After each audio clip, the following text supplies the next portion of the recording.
Can we get some photos of this hero up here? What an absolute legend. I love this guy. Yeah. Hello.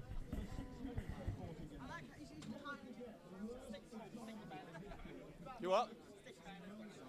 Yeah, we need to get some banners. Thing. You get them stuck up. The UKIP one, I'll just smack on the side. My friend, if he's talking to you, tell him to come over and talk to me. I'd love to have a conversation with him. Get him over here. Well, we've already got some on it.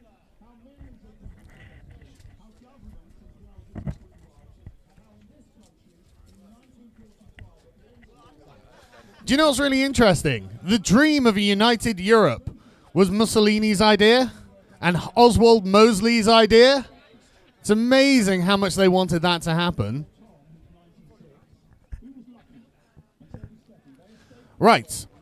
Can we find any of the communists who would like to come and have a chat? Any of them who are interested in talking to me about literally any issue at all? I'm more than happy to talk to anyone. Nice, polite, respectful conversation, which is why we're here. You're not a communist. Sorry, did you ask communist? Yeah, no. Not specifically anyone who disagrees. Probably people from over there.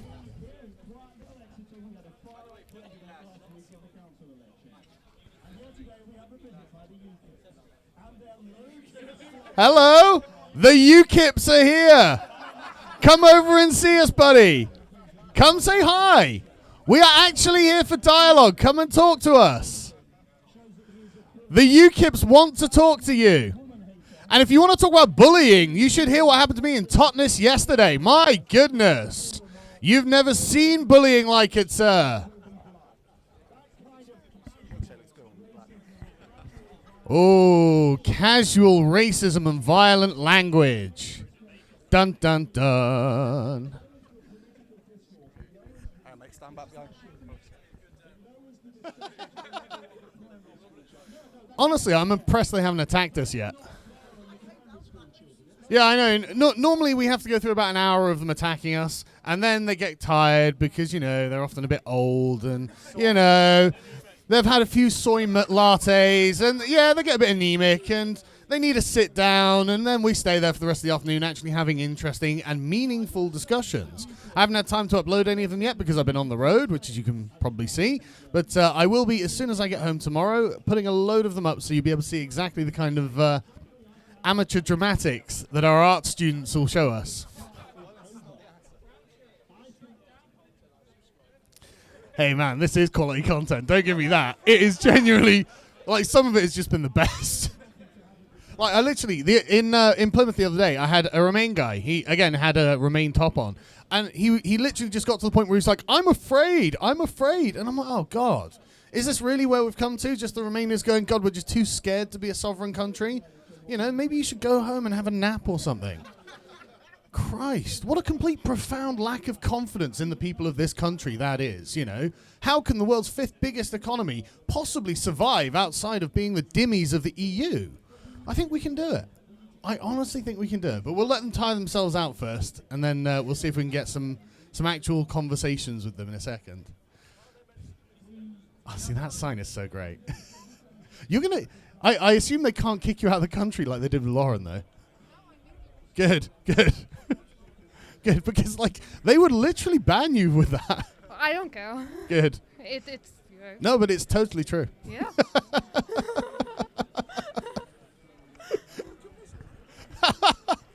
So, one of my friends here is a Muslim. Only when my dad's looking. Oh, you're in trouble now. You're all in trouble now. Should we just go over there? Well, we can go over there. Hello. Is there anyone who'd like to talk? Hi. Would you like to have a conversation? I don't know. Would you like to have a microphone? Why are you here, sir? Beg your pardon? Why are you here, sir? Oh, no, you're here to see me, aren't you? Well, I'm here because I live here and I like to see A little bit closer, sorry. I'm here for the lols, really. Right, okay. Well, I'll try and find some then, if I can take that. Thank you. Would you guys... who are you guys here to support? Yeah, okay, we can do that. Yeah, no problem. It's a van out there. Excuse me, why have you got a bollocks to Brexit hat on?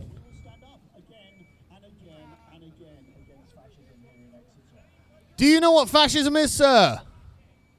Do you know what can you define fascism, sir? Can you don't know what a fascist is, sir? Can you define fascism for me? Can any one of you define fascism for me? You don't know what fascism is, do you? You don't know what fascism is. Is fascism constitutional government? I'm well read enough to know, ma'am. Oh, we've got to the Nazis now. Quick, everyone. Look German. How is it Nazis are even part of our political discourse now? How is it we have to talk about Nazis? Oh, real Nazis now, blimey. God. I know. I'm not even a real Nazi. Make an effort. Terrible. I didn't even bring an armband. I'll go get one of Prince Harry.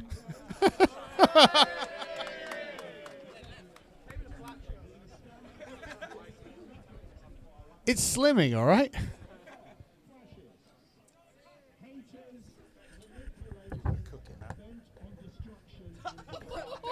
Haters and manipulators bent on destruction. My goodness. This is exciting rhetoric we're hearing from the other side of that banner. Will this stretch that far? Way! No hate, no fear, fascists are not welcome here. We agree with you, sir. We also do not like fascism. In fact, that's one of the reasons we don't like you. You look very much like fascists. Low energy fascists, admittedly, but fascists nonetheless.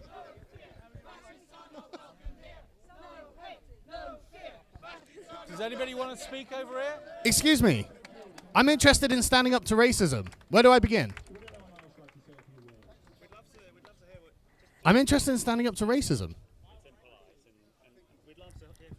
Hello, I'm an individualist, and I don't believe that people should be judged by their skin color. Is that against racism? Okay. If you just hold it at the top and close your mouth, otherwise No, I'm. Would you like to come over a little bit? Okay. No, that's fine. That's fine. I wouldn't. No, I'm just here today because the things that I've heard that you've said and seen on the TV, I find them very offensive to women. Where did you hear and them? I Sorry. don't like you coming to Exeter and saying them all again, or that being given platform. I'm really sort of shocked and, you know, But a where bit did you hear these things disgusted that from? UKIP. It's on YouTube. It's on the TV. It's in the papers. Really? Was it on my It's channel? been no, I don't follow your channel. Right. So you don't know if I've actually I'm said it not or that- why I was saying anything, right? Are you denying it? I'm saying that these things have been taken out of context. You Is d- context important to you? Well, It is, right? It is important. And you've heard things taken out of context. You couldn't tell me the origin of them. You probably can't even tell me where you've heard them. But you've been stirred up by the media to come out and talk to someone you don't know anything about, right? I wouldn't say.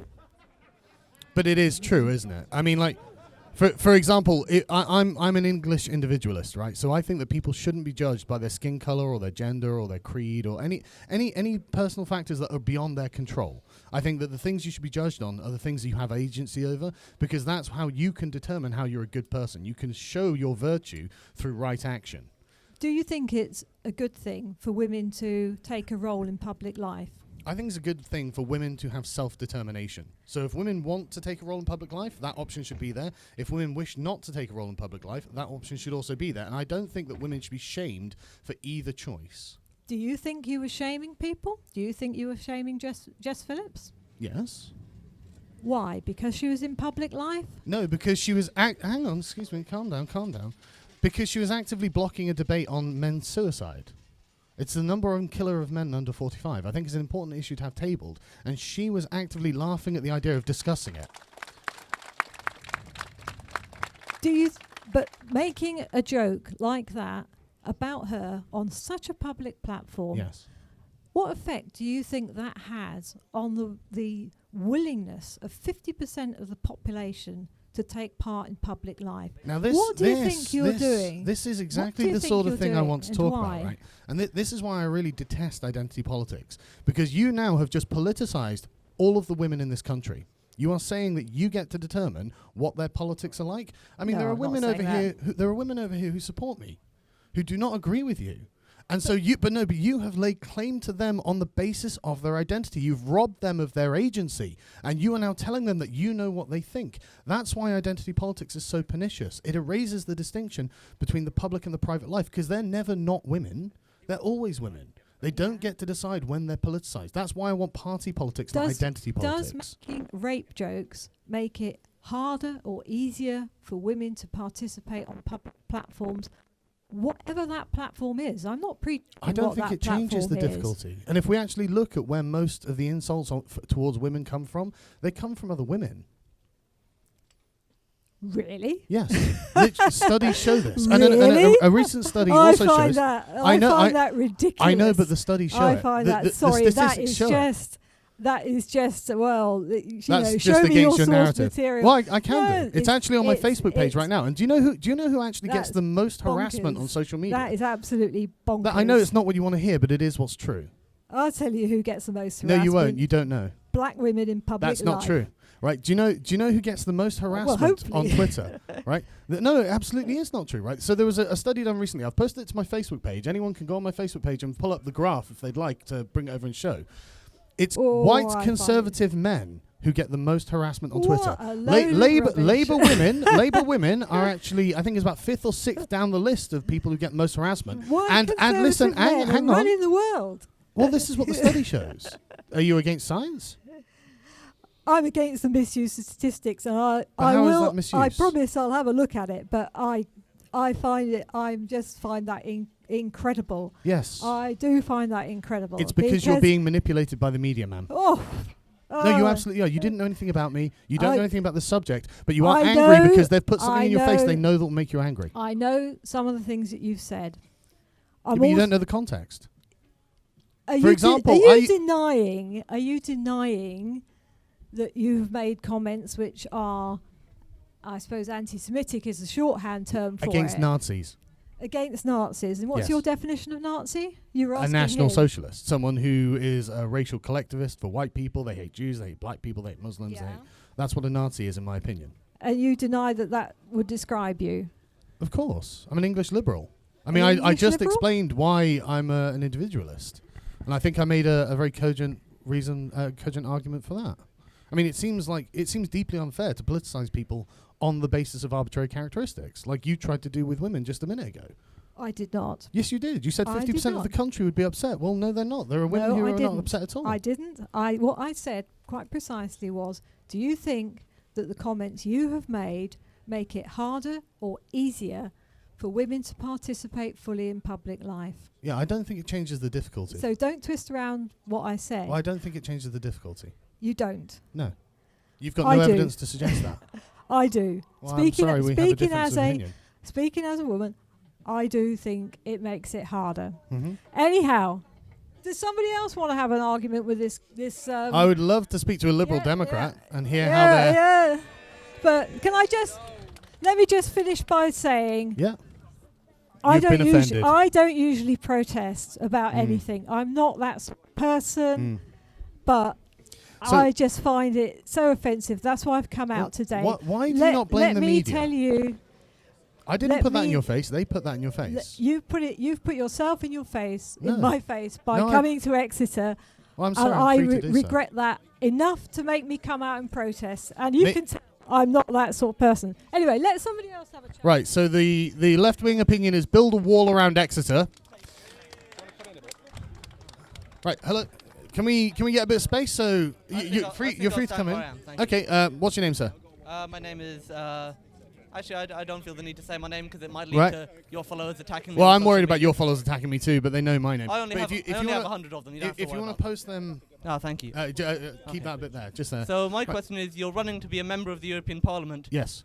Who is the current president of the European Parliament? Is it Tusk? Nope. That's the council, isn't it? Yep. I'd have to look it up. Why do you think you're qualified to run for an institution you don't know the basic facts about it? Well, that's just one basic fact. Who creates legislation for the European Parliament? It's the Commission who writes legislation. Yeah. The Parliament Do you vote for approves anyone it. in the Commission?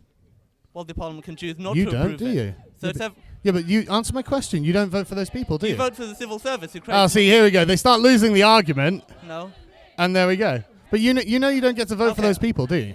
Don't you? I would like to also thank you on behalf of the Remain parties, You're because welcome. every vote for UKIP is a vote away from the Brexit party, and you split the Brexit vote, which means less Brexit supporting MEPs in Brussels. Well, I feel that way about You're Change UK and Labour, frankly.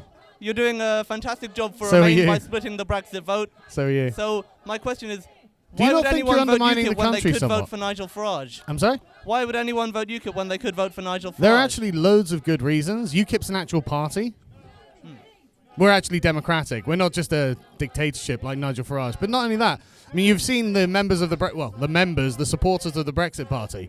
George Galloway, Anne Widdecombe. What kind of manifesto do you think is going to keep that party together? It's not going to stay, is it? But UKIP actually has a coherent manifesto. thing is, One of the things they also talk about are liberal values. You're a liberal Democrat, is that correct? Yep. What's liberalism about? Liberalism is about people being free to do what they want so long as it doesn't hurt others. And I would argue that your comments are based on hurting others. Well, no, that's me being free to do what I want. I mean, who can be hurt by a word? Yes, but it's very clear the exception is hurting others. And I would argue that your comments, however, whatever purpose you make them for, also do hurt others. They Well, are- where's the damage? How many casualties? Well, there were several in New Zealand which were inspired by comments made by people like you around the That's world. not true at all. You and your You guest. don't know anything about the Christchurch shooting, do you, sir? Your Did guest you wa- read his manifesto? I know the Australian... Did you read his manifesto? No, I don't Then read you don't know fascist what you're talking documents. about. I You know should that probably you- not talk I know about that it. your guest was banned from Australia. My He who? was your guest, who's coming later, was banned from Australia Okay. for being overly supportive of it. No, he wasn't. Then why the He Australian was banned government from banned Australia him? before it happened. The Australian government isn't a left-wing government. Why did they ban him? I don't know. You'd have to ask them. I mean, when he gets here, maybe you can ask him for yourself. But no, my fundamental... So I still don't think you've answered my question. If your overwhelming priority is Brexit, why wouldn't you vote for a party that's first in the polls? Why would you vote for a party that's at 4% in the polls? Because I'll be voting for my own convictions. And I think everyone else should be voting along their convictions. For So example, what- what's what- Nigel Farage going to do about political correctness or free speech or radical Islam or any of these other issues that, like English identity is an important one. What do you think about English identity? I Do you think that- the English are a people or not? I think that it's unfair that Scotland and Wales have devolved parliaments and England doesn't. Oh, that's And I interesting. think that an English devolved parliament would be good, but I don't Yeah. think that yours the answer to that, because you don't actually have any ideas for England. Your idea Well, for England how do you is just know? to hate other Have you read people. our manifesto? How would you solve... Have you read our manifesto? No. Then don't tell me what you think. I'll You don't ask know you. anything about that, do you? How would you... I bring mean, in the this- UKIP manifesto actually talks about English identity and a devolved parliament for England. That's actually a really good point, and I'm really glad you brought it up. What sort of things should we talk about regarding English identity? Because I think that England is in an identity crisis at the moment. So, I mean, the Scots and the Welsh and the Irish, they know who they are. They're very confident. They've got their national flags everywhere. Obviously, I don't see a single English flag around here. Do you think that's wrong? I think that your policies don't actually do anything... You don't know to what our help policies England. are. You already said that. Well, I know that you don't have policies because you're not in any way political. I've You don't have got a political very background. important policy. You're a actually. YouTuber. I want us to leave the You European don't know Union. who the president of the institution So you want what? to join is. I'll look it up on Wikipedia. That's a totally minor issue. But I think that we should leave Brexit now. Leave the European Union now. I agree we should have leave a Brexit now. Well, we should have a hard leave. Just leave. Just leave. And That's how, what we should do. how would you make sure that there isn't conflict on the Irish border? Because I am also an Irish We citizen. won't put up a border. If the European Union wants to put up a border, we can't stop them. But that would be the wrong thing to do, in my opinion. What do you think? I think that would create a massive smugglers zone on the Irish border. It would, It's open now. but the external border isn't. The external border of the customs union currently is whole. If you had an So what? unpoliced border on the Irish border, then you'd create a massive smugglers zone for things like chlorinated chicken to come into the rest of the European What's Union. wrong with chlorinated chicken? People don't like it. Yeah, but that's the only thing, isn't it? People don't like the word. It sounds bad. You don't know anything about chlorinated chicken, do you? I thought you were democratic, and what people didn't like you would help protect them from. Well, I thought you were in favour of science. I am. Why? Just because people don't like a lot of things, but that doesn't mean that It's we should also do those poisonous. things. It's also No, it's not poisonous. Chlorine poisonous. is a poison. It's not poison. Yeah, but the chlorine is washed off of the chicken. It's an antibacterial wash that goes over it, and then it's rinsed off, so it's safe for consumption. Have you ever been to America? I lived there for 9 years. Yeah. So you've eaten American chicken. Yes, it was not as good as the chicken here. Well, you didn't die, did you? No, but my health was probably negatively You impacted. don't know that. Tell you what, Is there anything else you'd like to say, sir? Well, no, really, my main question was, do you know who is the president of the European Well, Parliament? okay, You let me don't, get my phone yet out you and I'll want to check join for it. you. Shall I do that? But the point is, you're not prepared. You're not prepared I'm to be a not member prepared of the to European tell you Parliament. what I can just easily find on Wikipedia, but I am prepared to haven't talk done about some basic very research. important issues that I think go beyond merely looking up information on Wikipedia. What's your policy on climate? Actually, I'd really like to. I don't know about saying on climate is a bit broad, but I'm the really climate. very much in favour of banning plastic bags and plastic straws. I think that would be a real bonus to the environment. I think it'd be because I am genuinely concerned about the microplastics, and it seems like a relatively unobtrusive use of government power in order to help clean up the environment. And I'd also like to see nuclear power being put to the fore. I think that we need more nuclear power stations. What do you think? So what's your policy on free speech if you're liberals? How do you feel about free speech? Free speech as long as it doesn't hurt others. And So I you're would not for argue- free speech? I'm basing this on John Stuart Mill, one of the greatest writers on liberty, who said people should be free to do what they want so long as it doesn't hurt others. Yeah, but speech can't hurt you. Speech can absolutely. How hurt many you. casualties have you ever seen from someone speaking? Well, when people speak on a podium, it leads to acts of violence. Acts That's of what violence are hate not is. speech, though, sir. Yes, but one derives from the other. The Yeah, but same who's way responsible for this? all the politicians do is speak, and yet it's undeniable that politics kill people. You can kill people with a speech very easily. No, you kill people with violence, and the people taking action are the ones Violence can be responsible. inspired by speech. Yeah, but those people are responsible for their own actions, are they not? Or are they not? Are they not agents of their own? Are they just automatons?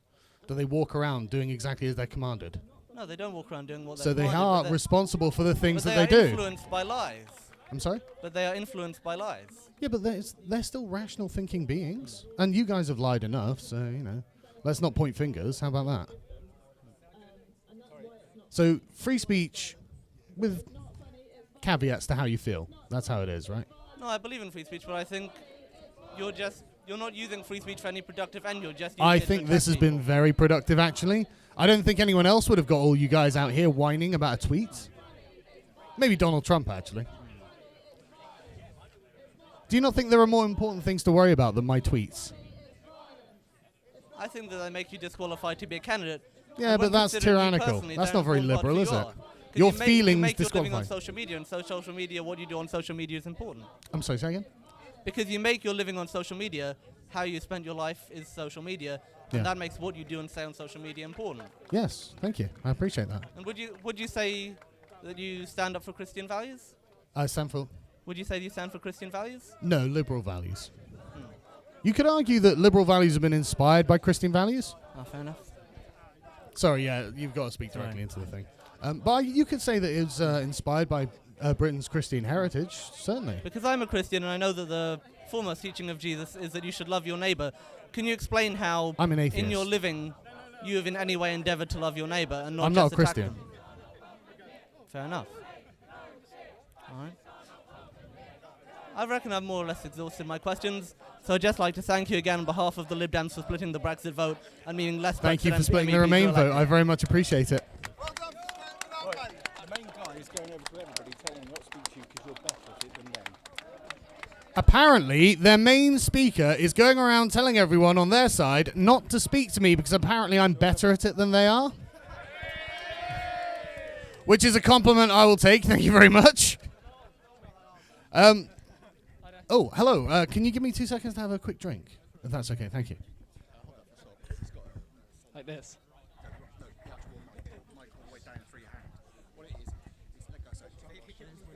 So you need to be up here like that. Oh, okay. It really is Milo's en route, I believe. Is he? Exactly being fucking en route to Istanbul. Great. Right, what's your name, sir? My name's Felix. Right, if you want to point the end at your mouth. Yeah, sure.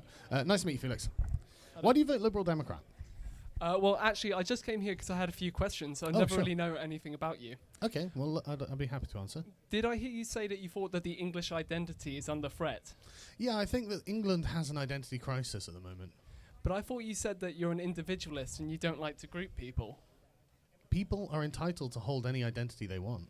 Yeah, I And I suppose. think that the English do exist. Do you? Yeah, I mean, women exist, but you said that you didn't want women to be viewed as any kind of Well, I group, don't think but- we should have any policies saying if you're English, then X. Yeah, okay. Obviously. But I think that as individuals, we do need our identities to kind of ground us and connect us to the communities in which we live. And I think Okay. there has been an attempt to erase the English identity. I mean, would you not agree? No, not necessarily. What do you mean by erasing English Well, identity? I mean, you can get this goes back decades as well. If you, I was researching John Prescott yesterday, and he was in 2007. He said, "Well, there's no such thing as the English," and I Right. found that really bizarre because if you speak to foreigners, they know exactly what the English are. They know exactly what we're like, and they'll tell you. They'll tell you about our weird quirks, and the fact that we're individualists is a uniquely English thing, and it's only the English-speaking world that is individualist. So isn't that weird? Sorry, what's weird that you feel that English is being corroded, but that everyone else outside England has a stronger view of Englishness than we do? Yes, Okay. definitely. In fact, the English seem to be kind of embarrassed to say, "Oh, yeah, I'm English."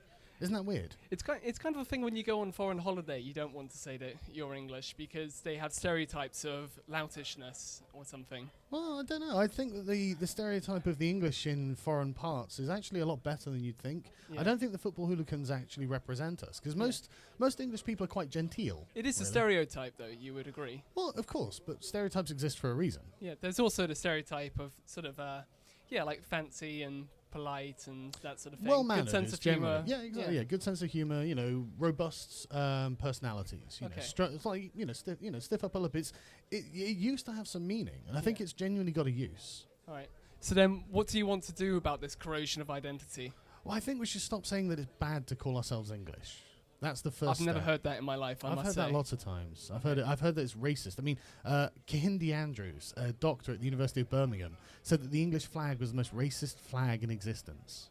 That's wrong, isn't it? Yes. You wouldn't say that about the Welsh or the Scots. So why should you say it about the English? Well, I've never heard that before. Well, he and was on I Good wouldn't Morning call- Britain. I He said wouldn't it. call. Yeah, I don't watch Good Morning Britain because good it's quite a call. crap show. Yes, it is. Anyway, to get back to your question, you said, why Yes. do you vote Liberal Democrat? Yeah, I'm genuinely curious. Okay, so first of all, I'd say I'm pretty economically centrist. That's Right. one thing. Pretty socially libertarian. Before we move on to the second part, what could you define economically centrist, if possible, please? It means that I'm taking some views from different sides of the spectrum. So, for example, I'd like to have flat rate income tax on one thing, which is quite economically right wing. Yeah, it is. Yeah. But I'd also like to have higher consumption taxes and higher taxes on sales and property. Okay, so can I just different things challenge you from on different that? sides? Can I challenge you on that? Go for it, mate. I have a problem with consumption taxes because they seem to be disproportionately a tax on the poor. Yeah. How do you counter that? Well, for example, in England we have in the UK we have lots of exemptions on taxes Yeah. for, say, baby products or Yeah, children's clothes. essentials. Yeah. Yeah, I'd like to get rid of those and then use those additional revenues to be given in higher benefits payments. So isn't that just the reverse of what we should be doing? Should we not be lowering taxes and letting people keep more of their own money and then allowing them to spend more of their own money? I think Yeah, like the Lib Dems did in Coalition, and they raised the income tax threshold to £10,000. that's Great policy. Yeah, that's So, a good but then policy, why yeah. should the rich have the same exemptions on these products, like things for babies and children's clothes? Why should we make a distinction for them on that regard? Well, you just said because it's disproportionate. Yeah, but the raising tax on sales taxes are disproportionately affecting poor people. Yeah. But that doesn't mean that the reverse of that is to target rich people. That seems like a socialist mindset to me.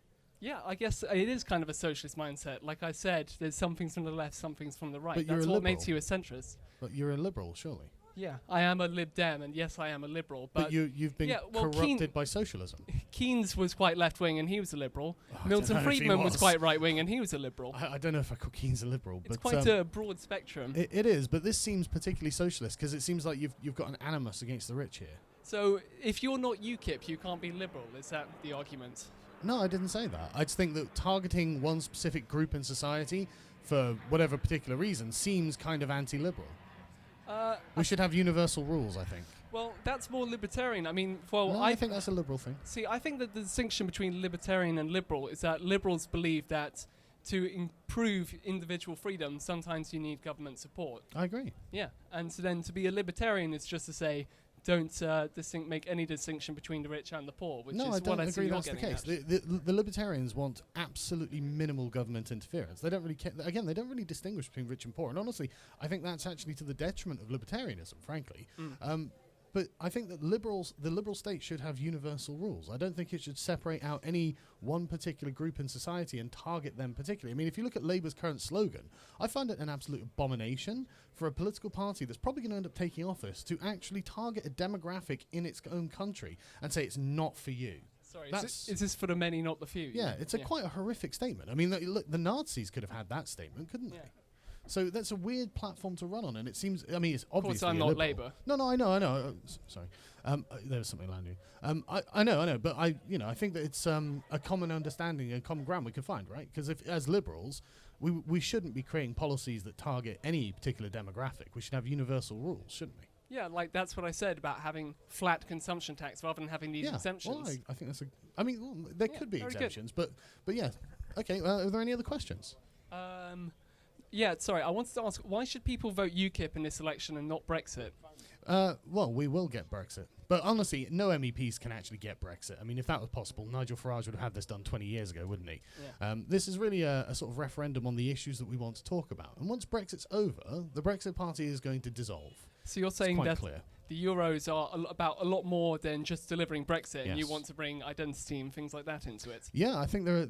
I mean, if you look at the UKIP manifesto, it actually covers a huge swathe of different subjects, but all of them are very important and very pressing at this point. I mean, they're the only party who care about free speech. I mean, what are the Liberal Democrats going to do for free speech? No, it's a fair point. Like you say, I think that it's fine to say pretty much whatever you want, so long as you're not making explicit threats. Yes. I've heard that you have been making explicit threats, That's but not I true. won't talk about it. Well, that's not true. It's just a misrepresentation. If I was, the police would arrest me. And I just had one more question, which Of is that you say that you hate identity politics. I do. But it sounds like something quite big that you're running out on is English identity. No, it's just a subject I do believe needs to be talked about. But none of the things that I would ever suggest would require one to be English. You Right. know, I mean, obviously, that'd be identity politics. I don't want that. Okay. Well, thank you Well, very much. thank you. That's about it. Cheers.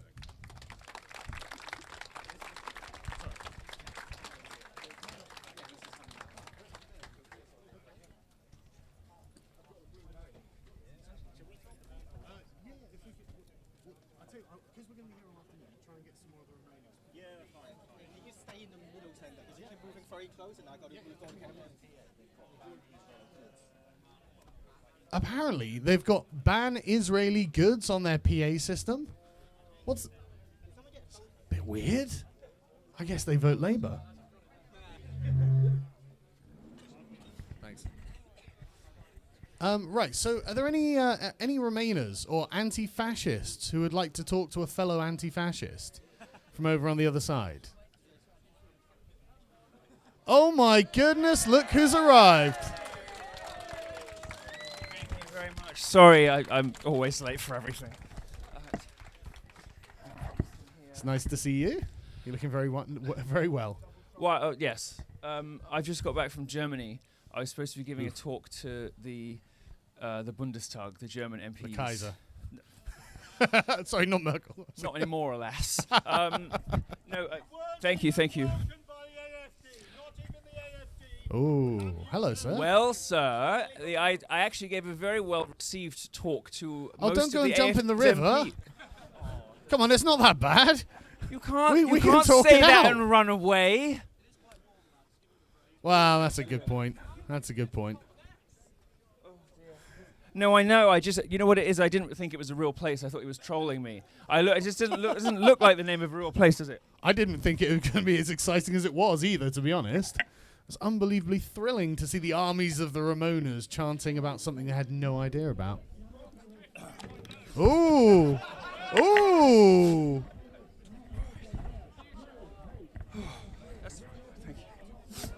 All right, fine. Sorry. Well, just covered my face in water.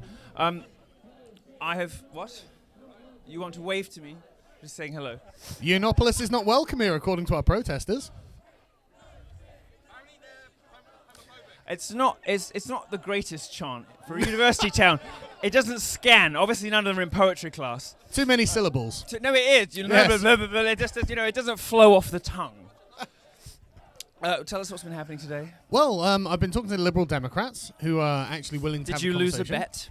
No.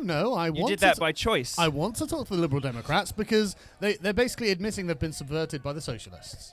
Oh, So- I see. Oh, yes, they're very much like, but what about the rich? And so it's not very liberal, is it? What's the most difficult question someone's asked you today? God, none of them have been difficult. None of them. Well, it's very disappointing. You suck. Who's got a difficult question for him? Or a Who's got difficult question for Milo. Proper challenge. You? Yeah. Ask him something more challenging. Sargon. Yes. I'm not going to bring you into the whole English identity thing because I know that you're an individualist. As an individualist. What? No, hang on. Oh, sir. No. Sorry. Yes. Yeah. As an individualist, you Yes. understand that identity politics is cancerous, to say Yes. the least. Absolutely. It's antithetical to free speech, Agreed. to the values that made this country great, and to Agreed. everyone's prosperity.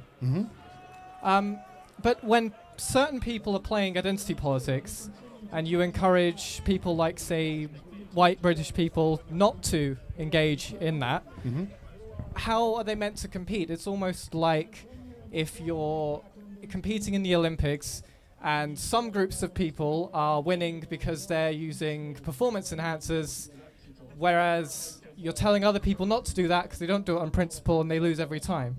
Well, we won't lose every time. We're going to do party politics rather than identity politics, which means people can self-associate to a party like UKIP, where we will resist identity politics. And all you need in politics is the numbers. So when enough people realise that identity politics is going to, frankly, see them at the bottom of the pile without any option to go any further, and this is not just for white English or Scottish or Welsh people, this is for anyone who is suffering under the heel of identity politics, they can come to UKIP.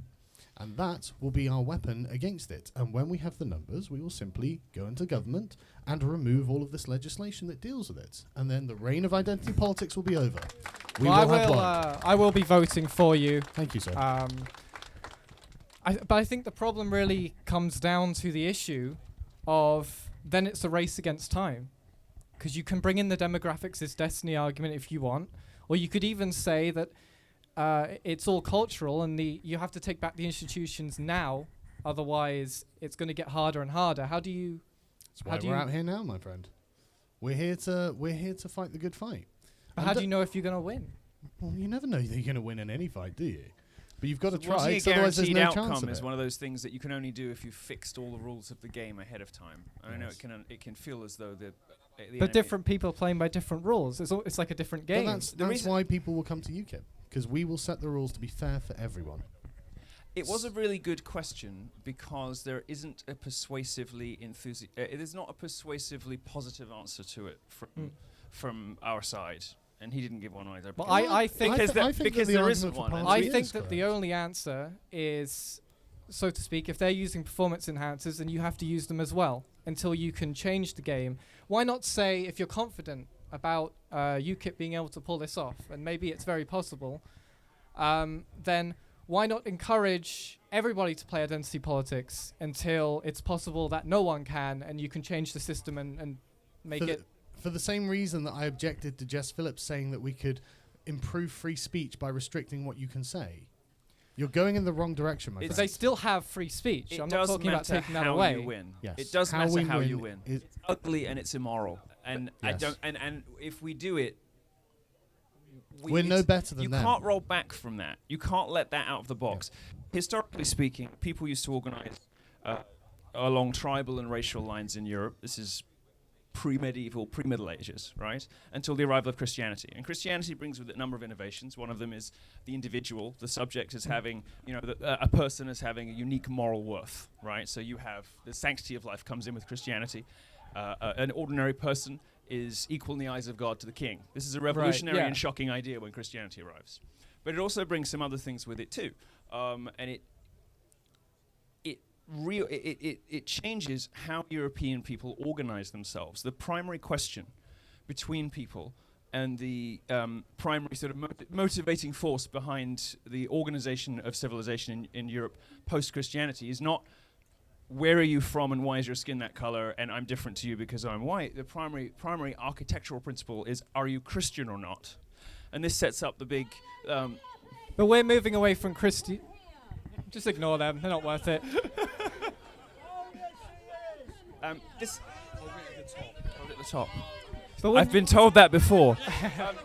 So when we have Christianity, we stop being... Basically, Christianity dissolved racism in the Middle Ages in Europe. So we need Christianity back, is what you're saying. That is the only good answer to the question you're asking. Yes. I'd be inclined to Well, agree. that's not necessarily true. I mean, this is actually why I'm. He Hang and I will not agree on this. Yeah, we won't. But I think that's the important reason we actually need to talk about the English identity, because the English identity is individualistic. It's got this inheritance from Christianity, and honestly, it comes from the fact that the English are such arrogant people in their own selves. They think every man is a king. Right. No other culture has But ever nobody done else thinks that way. Well, that's not true. All Yeah. of the English-speaking world does. And if you look at, I mean, like one of my favorite people to use an example of this is Majid Nawaz. He's the most English-thinking man I've ever met. I've had the pleasure of speaking to him, and he is absolutely on our side. The way that we do this is by simply letting them live among us, and they'll realize that our way of life is better. But we have to make sure that that is in controlled numbers, because I'm sure you're going to bring up the examples of northern cities where they don't have to integrate. But then you're setting up a ticking time bomb of demographics' destiny. Well, I'm very much against open borders. I'm sure you're aware of that.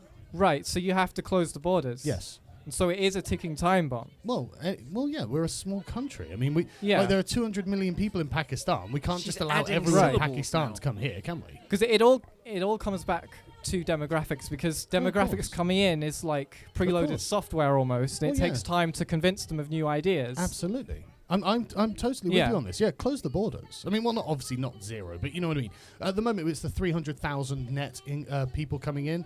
That's way too much. You know, I'd like to get it in the tens of thousands. But so we already have people in the country who are against these ideas. Yeah. And the white birth rate, who are the largest majority of people who hold these ideas, the is German much lower birth than rate? theirs. Do you mean the English birth rate? White English, yes. Yeah, but we're not Germans, are we? We're white We're not English. French either, are we? Yes, I say English. Whites in general. Yeah, but no, hell with whites in general, then I have to give a damn about what happens in France. Right? No, with the English birth rate, this is the thing, we've got to start using this term English. It's nothing there's nothing stigmatic about it. It's not wrong to say English. No, I know. So let's not say white, 'cause I that's don't an mince American words, so that's an I'm American happy to say phrase. English, it's We're not fine, Americans no either. problem. We are the English. We will say English, you know. But yeah, you are right. I agree. I think we should have a return to family values as a common conviction that we all hold, because at the end of the day we see the alternative. It's knife crime in London at record levels past New York, and that is a failure of London family is values. also minority white. Absolutely. Minority English. White as well, but English. But English, that's the important part. But I use the terms kind of interchangeably, But they're so not. maybe we differ in that sense. Well, but they're not. Yeah. It's not. You know, it's not this minority Russian. They're the same for the end point of my argument. Yes. Is But is the again, same I think thing. the terminology we use is important, because that's how subversion I happens. understand. That's how the Liberal Democrats are attacking the rich people. Yeah. You know, they've been subverted by socialism. We have to be key on the terms we use. But you're right. We have to close the borders. We have to be concerned about families. But even if you close the borders, there's still a birth warfare, so to speak. Well, if you actually look at the our own generational numbers, it actually goes down. Again, it's just the consequence of living in the first world.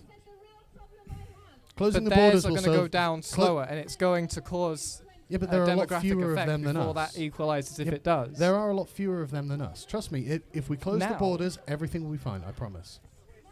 Okay, but that's risking a lot.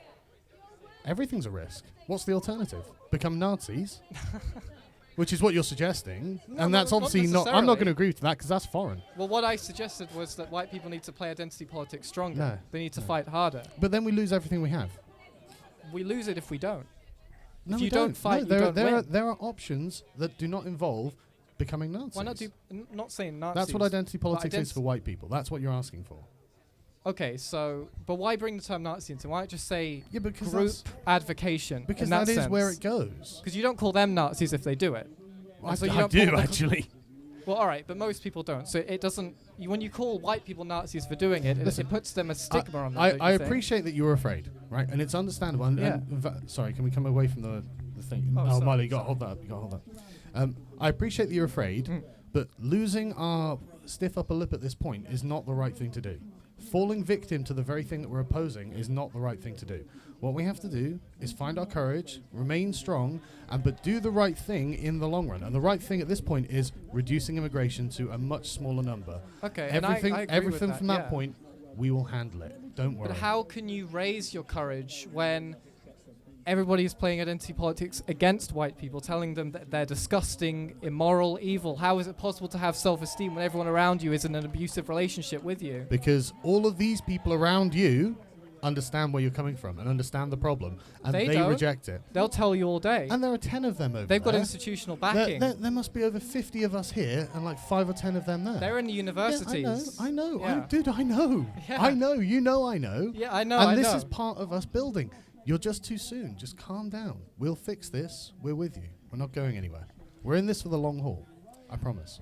I think one of the unfortunate observations that I've made about stuff like this that pops up on the left and then disappears is that conservatives and libertarians are completely crap at beating this stuff on the left. You have to let it kill itself. You know, typically these movements from the left eat themselves before we make much inroads.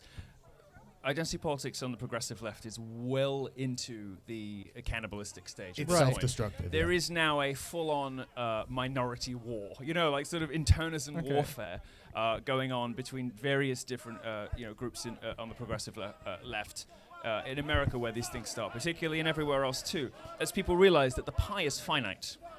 There's a limited number of resources to go around, and you cannot simply organize resources according to who screeches the loudest, because because even people on the left who buy into this structure realize that it creates injustice, right? Yeah. And that it's absurd. It seems to me that it is killing itself already, and the one task you have is not to give in to an immoral and ugly way of looking at the world. If we understand, and all social scientists and ethnologists and behavioral, whatever, everybody agrees that human beings want to self-sort. I don't think it's wrong to be white positive, though.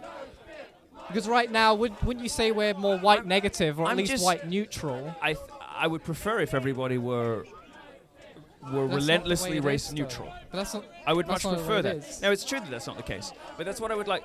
The truth is, I'm just not that interested in race. I don't care. I want to know what's in somebody's character, and I want to know that if you have an immigration system that lets enormous numbers of people in, that they're capitalists, that they're Christians, and that they believe in free expression. Right. The color of their skin, I couldn't give a toss about. I don't care. They could be Hungarians. Right. They could be or they could be Nigerians. I don't care. I mean, there's but I talented want them to people come over from the world, right? Of course, but I want them to come from countries where they have Christianity, most importantly, because everywhere in the world you find Christianity, you find nice places to live. Where in the world Christianity has been the predominant religion, those are the countries people want to live in. And where Christianity has not touched, those are the places you don't want to go.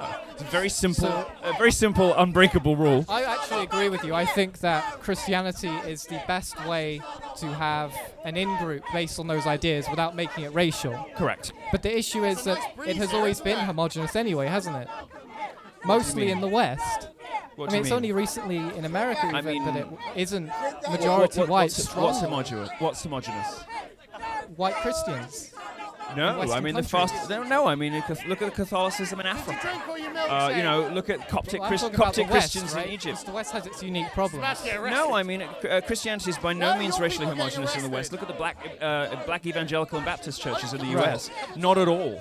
Not at all. And in fact, one of the reasons that black Americans drop out of politics and aren't interested anymore is that people stop talking about the stuff they care about. One of the things they care about most is gone. And the Democrats, of course, for the Democrats, this is poison. I mean, the Republicans pay lip service to God, right? Yes, I think they do. I mean, there's that old adage, which I think is largely accurate, that Republicans are stupid and Democrats are evil. I think that's probably fair in both cases. It's by. I mean, look, there are very famously, because left-wing medieval historians use this to. Sorry, the police asked me not to talk to the animals. No, that's all right. I was just trying to keep the show on the road, No, I do appreciate that. Thank you. I don't want to take up too much of your time anyway, obviously. No. Listen, but Christianity has never been racially homogenous. Now, you get left-wing medieval studies professors who will bring out a very famous depiction of Mary who's incredibly dark-skinned and say, look, this is the Black Mary, white nationalists should stop using the Middle Ages and the Crusades as whatever. Nobody's ever claimed any different. I mean, Christianity, you've got to remember, stretches right into Asia, down into Africa, into Europe, and then of course Africa and everybody who comes from Africa, when they move. You're right in saying it's not homogenous worldwide, But in Europe, it was, and it had its own flavor, right? Because each country has its own was- flavor of religion. Of course, it was largely practiced by white people, but the only thing that is really consequential is that Christianity brought about fundamentally brought about an end to racism, because it replaced the old pagan tribalism Yes. with a different It united them, basically. right, with different criteria for people to self-sort and to organize themselves into groups. Now, since Christianity declined, racism and racial difference has made a comeback in the form of progressive identity politics. Right? People are now because people want to sort by something. Yeah. And if they don't have God and they've never been to church, and their parents have never been to church, and they have no idea of Dr. King's colorblind, all equal under God, because they just don't hear that in school. They're looking for a way to sort. Race is very seductive. Yeah. It's very attractive. Yeah.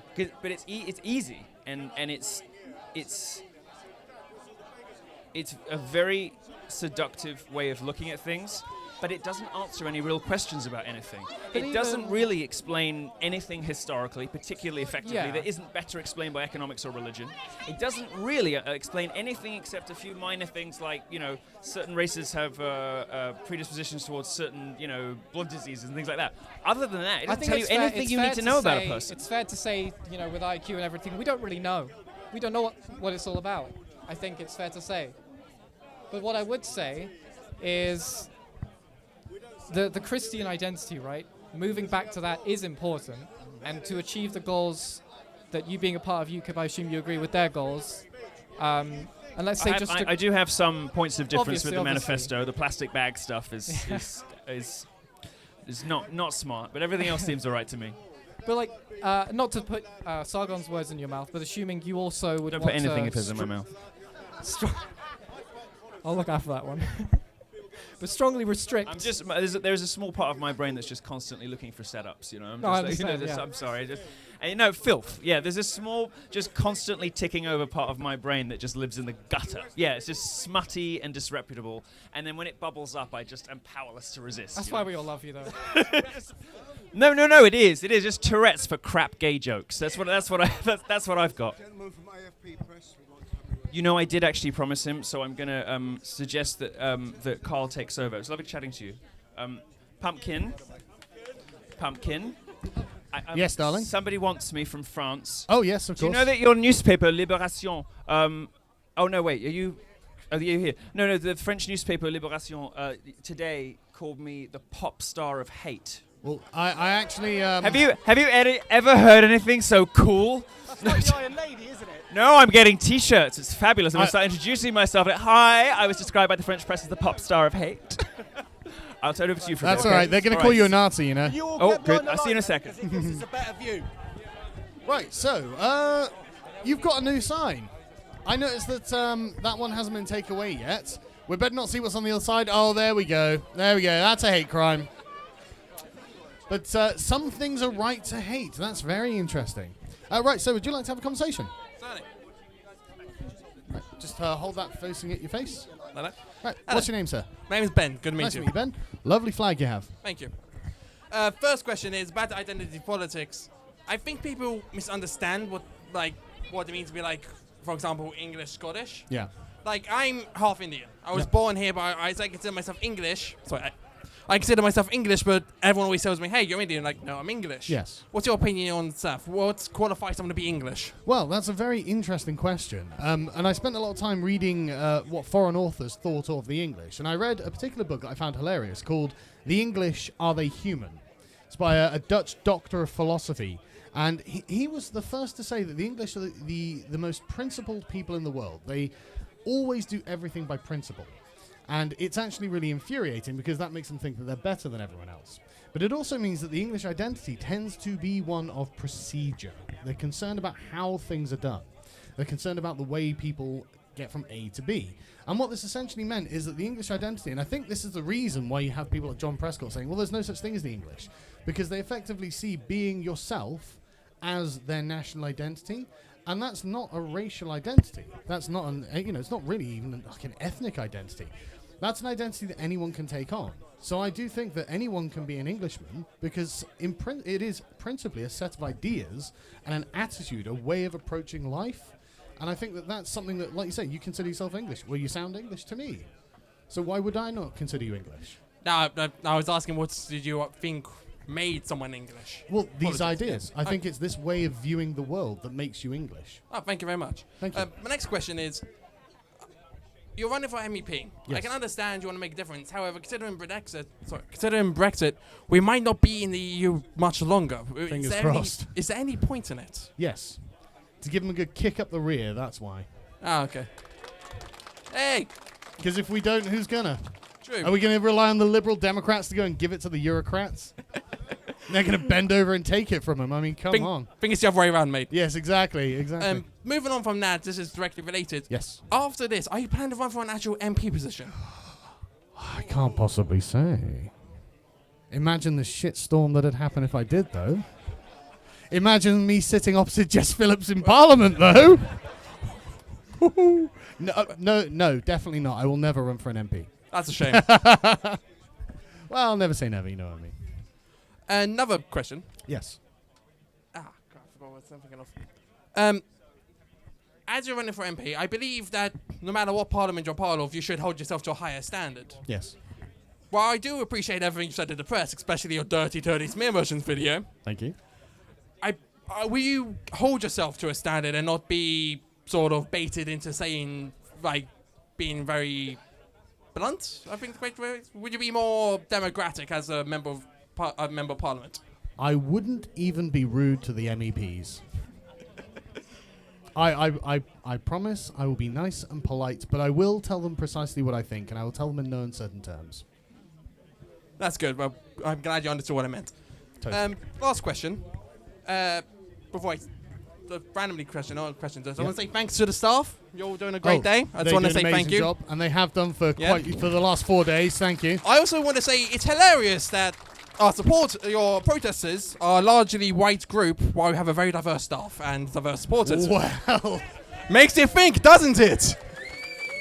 Gets the old noggin jogging. But my last question. This is less to do with current politics, but recently there's been another investigation open to soldiers serving in Northern Ireland during the Troubles. Right. What do you think of that? I personally believe that it's ridiculous. So my mother family is from Ireland. They did horrible stuff to our soldiers. My mother's first husband was a soldier. When he was on patrol, he was given razor shavings in a glass of water to his friends, and it cut up his throat. He had to go to the hospital. Right. Where he had to go to the army hospital. Yeah, I mean, during the Troubles, obviously quite a terrible time. I've been on the road, so I haven't been able to look up this particular case. It was a few weeks ago, months ago. It was a while ago, but I just want to know your opinion on it. I haven't been following it, unfortunately. But I think that principally we are a nation of laws. We do follow the rule of law, and that applies to our soldiers as well. If they have done anything wrong, then of course any of our soldiers must face the consequence of that. However, I get the feeling that that's not what we're talking about, and I actually feel that this is probably a politically motivated new investigation, however many decades after the fact.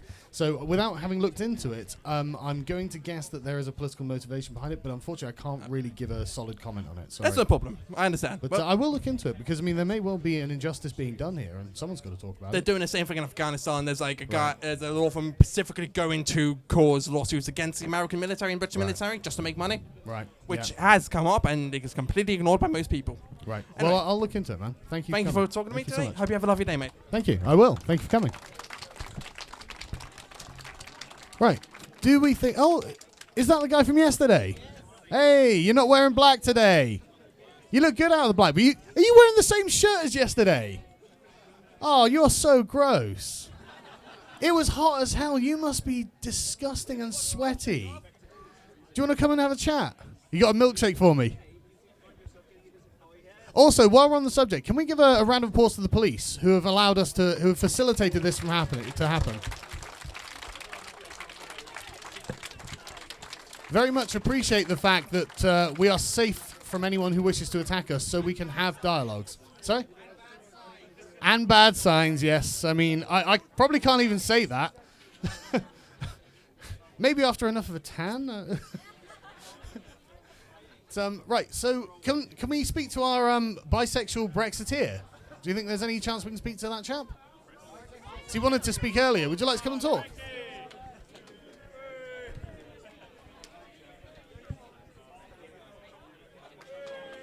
Dude, I love how much effort you put in here. Thank you so much.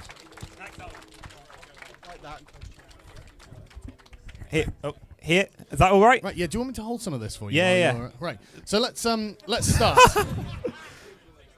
I'm not reading that out. He's going to clip it and make it his ringtone if I read that out. Do you want to read it out? You can read it. Milo is a sexy beast. Oh God, you're gonna make his ego unreal. Bisexual Brexiteer, out and proud, right? Okay. And what have we got on this sign? So bisexual Brexiteer, out and proud. And on the other side is just some gay Eurosceptic politicians from across Europe who I really admire. So Anne-Marie Waters, I'm with her party, but we've stood aside in the EU election so as not to split the pro-Brexit vote, because while we're still under the rule of the EU, we've got to work together and make sure we get out of the European Union, because we can't stand not one more day of EU tyranny! Bravo. Absolutely fantastic. So, tell me, why do you find the EU tyrannical? Well, you talked about Article 13, so we have the the internet giants are pretty status quo politically, but even the CEO of YouTube, she was speaking out saying that Article 13 is a huge threat to freedom of speech, to artistic expression on the internet. No question of it, and you're absolutely right, Susan Wojcicki, and that YouTube has been running a campaign called #SaveYourInternet. Yeah. Because they know it's coming and they know what's going to happen. And it is part of the European Union's war on Silicon Valley that's been going on for about a decade now. Yeah, I mean, you probably know a bit more about it than me, but all sorts of things, really. So I was friends. I have a sort of Catalan lady friend. She originally she wasn't pro-Brexit because she's like an EU immigrant, but then she saw how the police were treating people, those Catalan independence people in that region of Spain, and the police beating up old ladies. This was a reminder of the fascism under Franco, and the EU totally supported what the Spanish government did. So, if they were to leave, and besides, if Catalonia were to become an independent country anyway, they'd be joining us in the Brexit club because they'd have to leave the EU. Yes, they would. So so now she's going to join us in the Brexit club as well. So, and it's interesting. I never hear anyone from inside the EU complaining about the way the French police are treating the Gilets jaunes. Oh, absolutely! Like if people are saying if this was happening in Russia or in Trump's America, we'd be all over it. Yep. But we don't care because it's all right when they do it. Yeah, That's absolutely. the mentality, I think. Yeah, I mean, Macron is a bit. Oh God. He's got two very geriatric girlfriends, hasn't he? Oh right, yeah. But you got but then just next door, just on our doorstep, we've got Leo Varadkar, who's just gay Macron on steroids, really. That's probably a hate crime if I were to say that. I'm allowed. I got the gay card. So. Yeah, exactly. You see, how do I get a gay card? But anyway, is there anything else you'd like to say, sir? Well, yeah, I mean, so somebody here has my, I probably shouldn't say this, but I risk docs sort of getting her arrested, but somebody here has my sign which said Allah is gay, and just this weekend at Pride, I had that sign, and the police threatened to arrest me for saying Allah is gay. Sorry? I know. Well, even if you are brown, the Council of Ex-Muslims of Britain did it, and the organisers of Pride London tried to ban them from the event. Yeah, she got her sign taken away.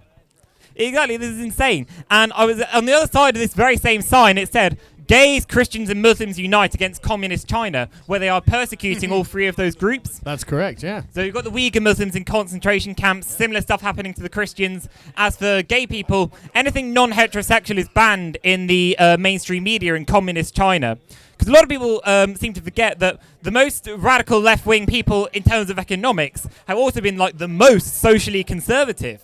So Jeremy Corbyn called Fidel Castro a champion of social justice, when this tyrant puts people like me in concentration camps simply for being who we are.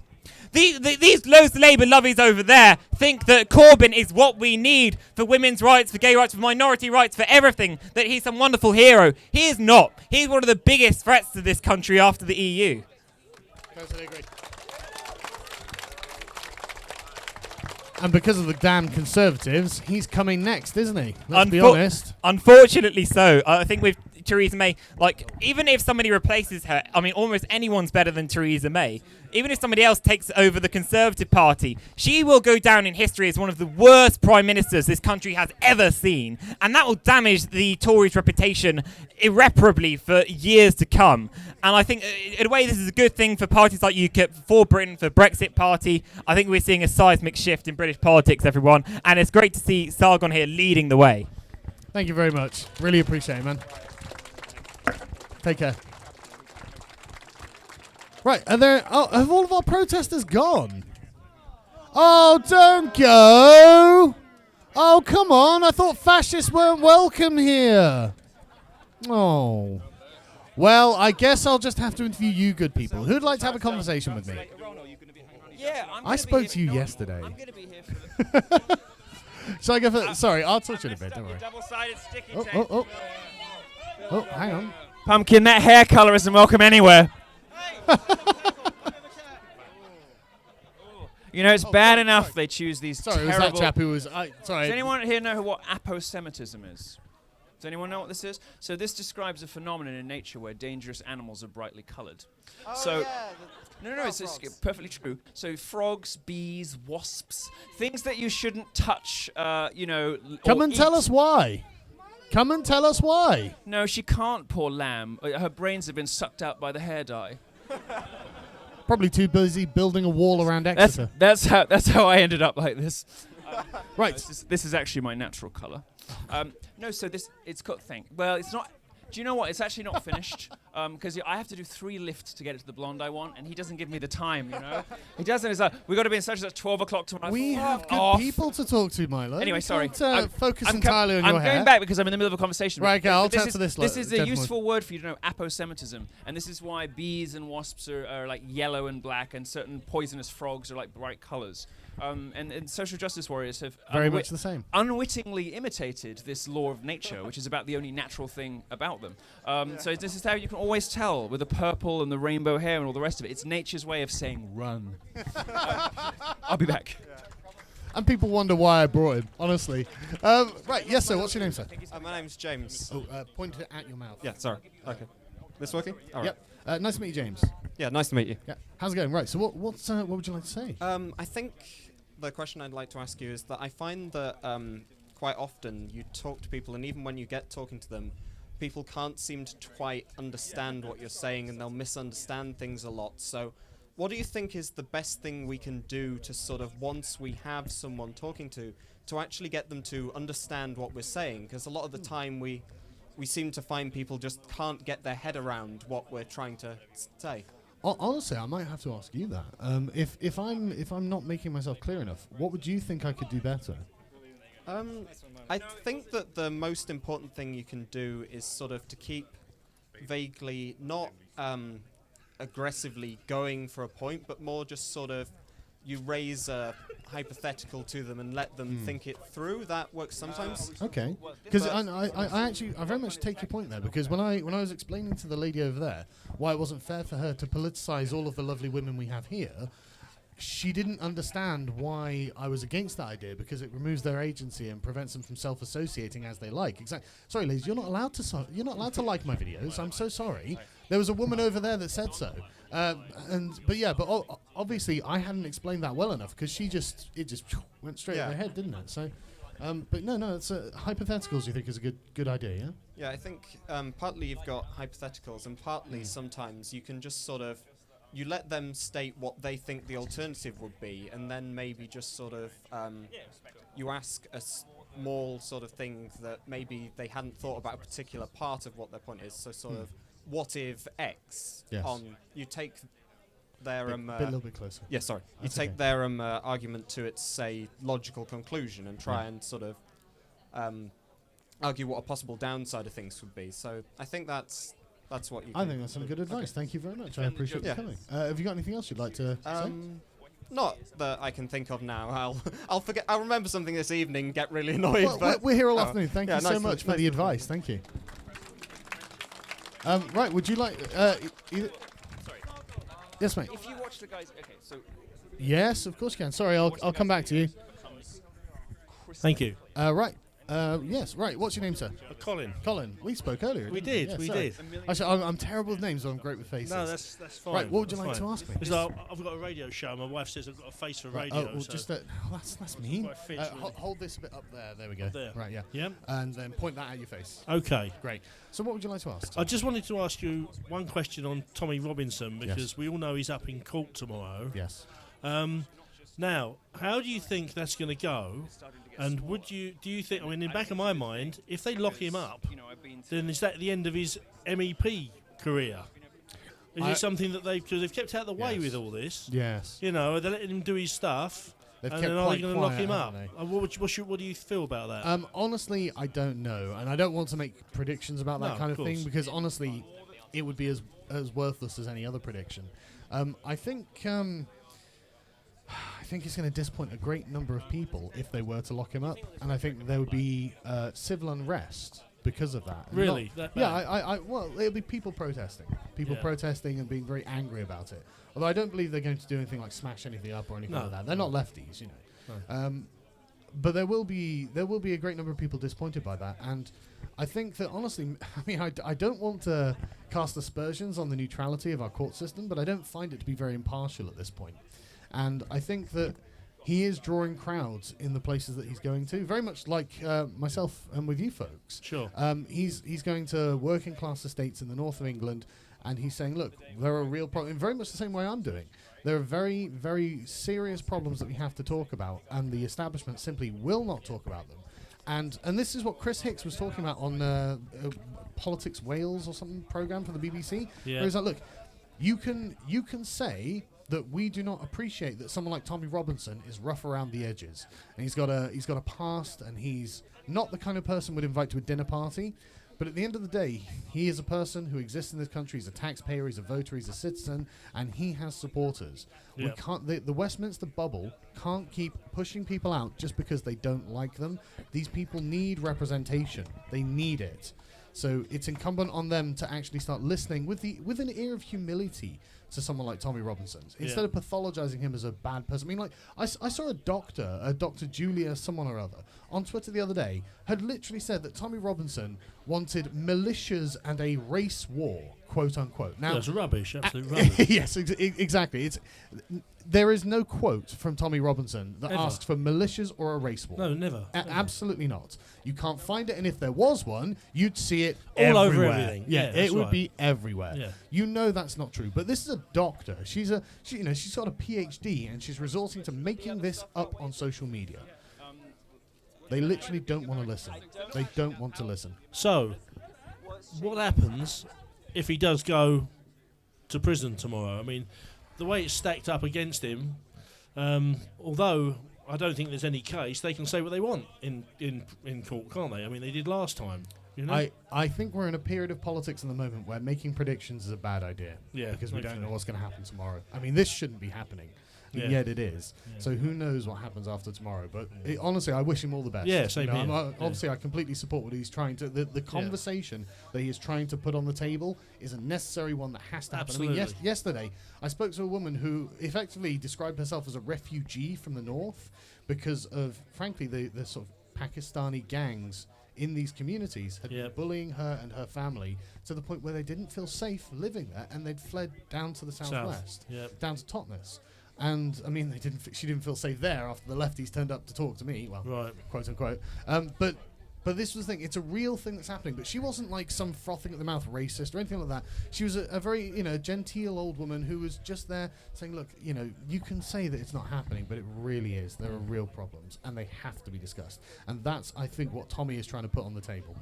Well, I'll definitely be voting for you, Thank you in the MEP elections, and I wish you the best of luck. Thank you very much, sir. Thank you. This is Yasmin. Yeah. Can I just? Just talk amongst yourselves for a short while, guys.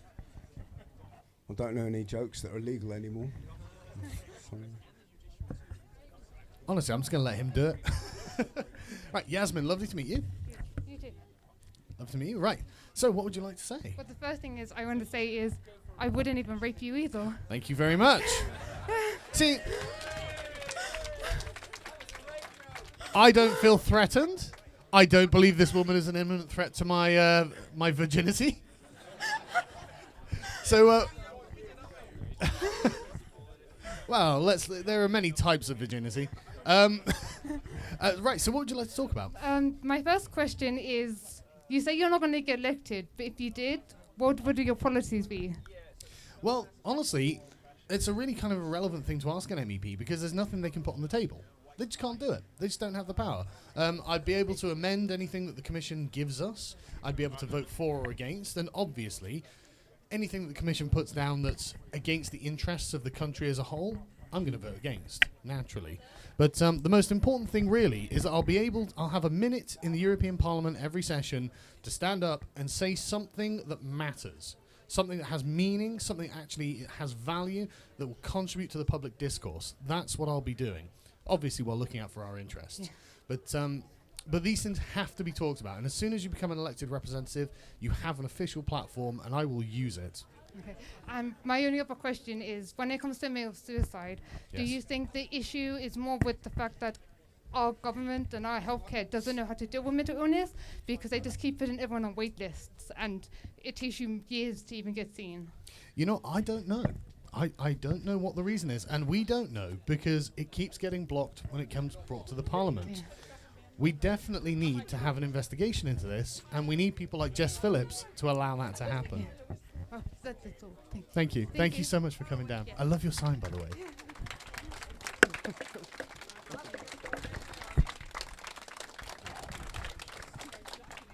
How have you managed to find a poodle already, Milo?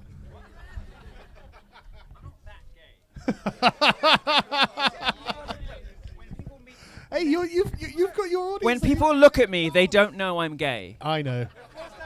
That's what we tell you.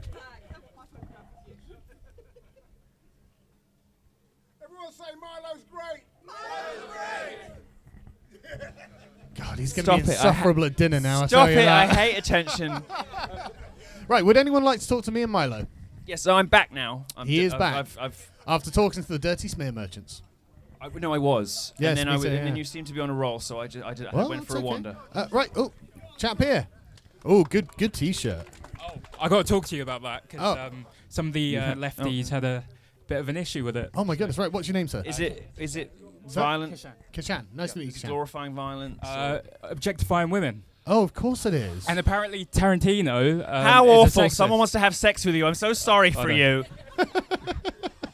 I also got called a Nazi. So. Yeah, well, that's what I thought when you walked up. Yeah, I know. I definitely. I thought if there are any closet, secret Pulp white Fiction nationalists in the t-shirts. crowd, Yeah. we found them. Yeah, I definitely fit in with the Nazi regime, wouldn't I? But, so when you're not part of the SS, what do you do? I'm a student. All right, okay. Yeah. You know, you make a joke, but your butt. Where are your family from ethnically? So I'm half Indian, half Sri Lankan. Right. Ah, you see, because of course, you know, there were Middle Eastern. Don't think Sri Lankans, but there were Middle Eastern Muslim countries that were in the Waffen SS. That's true. Oh, they here were we go. they were demonetized. No, no, they were drafted. That's my They were title drafted anyway, in. They didn't care about European politics. They just wanted to kill Jews. Yeah. But India. Now What? I'm getting taken down. Carry on, Milo. I'm talking about the bad guys in the Second World War. Muslims. Oh, well, sorry, we're not. Sorry, not. I mean the glorious and resplendent religion of peace. Okay, calm down now. Jesus Christ, I'm not even sure where this is going. Nope, you're all right. You're from safe countries. No. I'm sorry. Please ask your question. So I was wondering how you guys were going to address the fact that many ethnic minorities are often scared off you by the media. Obviously, they see what's on the media and they say, well, these people are racist. I don't want to associate with them. And obviously, I used to be like one of those idiots over there, and I used to be a leftist, and I slowly woke up. So how do you feel like you can best connect with people of like from ethnic minorities? Sorry to interrupt, but look at the little Liberal Democrat I demolished earlier. He's there with a milkshake and he's looking all sly, he's moving around trying to get past one of my guys. Slick. He thinks he's clever. It's so funny. I do know him. He's a nice guy. Yeah, he's but a nice guy. you know, come on. There's no need to be angry. You know. That's have you seen that meme where the house is on fire and the little girl's going? Come on, dude. I mean, also, I want to say that all of the anti-fascists are all white. So I don't know who they're. I don't know who they're protecting. Of course, they're all I'm white. pretty. Because it's a religion for rich liberals. Of course, exactly. they're all white. Exactly. You know, I'm pretty sure I can defend myself. I don't need those middle class idiots over there to. Now you sound like a woman complaining the doors are open for them. You know. Yeah. Well, they've got to protect a future for white children. All right, BuzzFeed. Listen, right. I'm joking about the Remainers. No, they won't. They won't. I know they don't care. But how would you? How would you target? How do you the reassure ethnic minorities? Okay, so I'll tell you. Sorry, carry on. I'm so sorry. We've done. Carl did nothing wrong. Thank you. So I married one. I'm aware. So that's one answer to your question. That's reassuring. No, I'm joking. I'm kidding. I was a little bit worried at one point about just this question because of my romantic tastes. I thought every guy I ever meet who I'm attracted to is going to think I'm a Nazi because of what they've done to me. How am I ever going to find anyone to like to love? Like I'm going to be alone forever. Oh well, you know, just more martyrdom complex stuff, you know. And what I actually discovered, which should reassure you, is that all you have to do is just get a snatch of 10 seconds. And as soon as they see that you're not some frothing skinhead, people are immediately intrigued because they've been told the most appalling and shocking things about you. And as soon as you even slightly don't conform to that, they become intrigued. Now, for me, the problem with ethnic minority voting specifically is that the left has encouraged them to do so tribally. And this is at its worst in America. You know, you've got a Democrat Party which does nothing for black people at all. And yet blacks seem to be voting more enthusiastically for Democrats, not less. And, you know, Republicans have been trying for 40 years. Look, we're fine, like, we're good, we're cool, we'll leave more money in your back pocket. I don't really know what else to say. You know, and they're just sort of a bit scared and hopeless, and it hasn't really worked. You'd think that'd be persuasive, though, wouldn't you? Here's more money. Well, the problem is if you trap a particular group on welfare, offering to cut taxes doesn't help them. Fair point. I think that the best thing that you can do is get videos and content and all the rest of it from some of us in front of people. Because I mean, look, I get... people will sometimes run up to me in the street in New York and scream at me, and they're quite clearly about to throw a punch. And I'll say, can I ask you to do one thing? And afterwards, if you want to beat the shit out of me, go ahead and do it. I won't stop you. And they said, what? I said, will you read 200 words? Yeah. And I pull up a Breitbart column from 2015. And I say, just read the first half of it. And she said, well, why are you asking me to read this? And I said, because I wrote that almost half a decade ago, and my opinion has never changed, and I've never said anything different in public ever. So who told you what you think about me? And they just get this look of confusion and horror because they've never they've never actually read or listened to any of the things they have an opinion about. They've just allowed secondary and tertiary sources to shape their opinions of the world. And that's laziness and ignorance, and the problem is theirs, not ours. But if you want to change their minds, the answer is primary sources. Send the video and say, I don't want to hear from you on this subject until you have watched that video. I don't want to hear from you on this subject until you've read this book. I think that's a fantastic answer. And to be honest with you, one of the things that the content creators could do is, and I mean this for like any content creator who's been maligned by the media, is, and I had this advice from another audience member, a different different appearance, where they were just like, look, you really need to do just a statement of values, you know, what you're for and why you're for it, and it's got to be short, concise, and pleasant to watch, so we can just send that to people very quickly, and that's an entry point into your content. And I think that goes for any content creator who's in any way interested in challenging the status quo. I really do. That's very true. And also, another thing that you can bring up with people who are skeptical and who are repeating name-calling and invective and all the rest of it is the following. Let us suppose that this person is a racist, right? What would be worse? You wrongly calling them a racist or them calling you the N-word, right? Which of those two things is worse, do you imagine? They'll say, well, the N-word's way worse, right? That's the worst thing to do. It isn't. When, if I were what the press alleges, and I went around speaking to black people that way because I thought that they were worth less than me. If you were to oversee this, the only person who looks bad in that situation is me. You don't think less well of the black person because I'm calling them the N-word. And you'd look pretty bad with all those black eyes you'd have from it as well. Well, Oh no, you'd be getting it. I've only ever used that word horizontally, and only when asked nicely. People do ask now and again. I don't know what it's about, but That's fab. That's really funny. it's the only time I've ever used it. Horizontally when asked. No. Sorry, carry Here's the difference. If I do it, the only person who looks bad in that interaction is me, because I look like a dick and a racist and a bigot. And you feel like, oh my goodness, you feel sorry for the person. Nobody actually does talk like that anymore, by the way. No. Nobody has used that word in about 25 years. Bit If on the close other to your hand, mouth, no? Bit close to your mouth, just. I know. Could have phrased that better. All right, fine. Pause. I'll own it. As we say in America, pause. Sorry. On the other hand, if someone runs up to me in a public environment and says, "You are a neo-Nazi," they're making a specific public allegation that requires a rebuttal. They're making an allegation of moral failing. They're saying this person believes things that are so disgusting that they don't deserve to form part of civilized society. They shouldn't be allowed to be on the internet. They shouldn't be allowed to have a bank account. They shouldn't be allowed to run for office, because they believe things that are so obscene and so disgusting that we should rightly call them names and perhaps even attack them.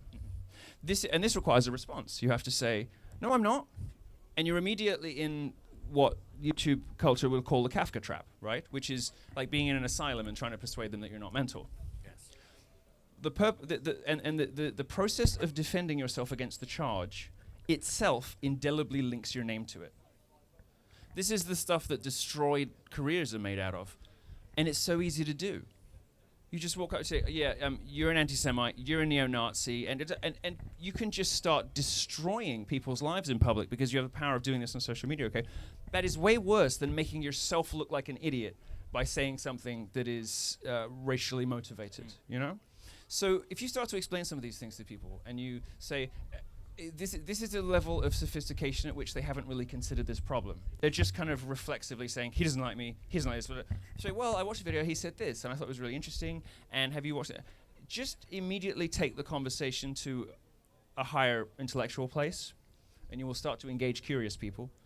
And if people who don't want to follow or people who can't follow kind of lose you, they're probably lost causes anyway. Yeah, so that's okay.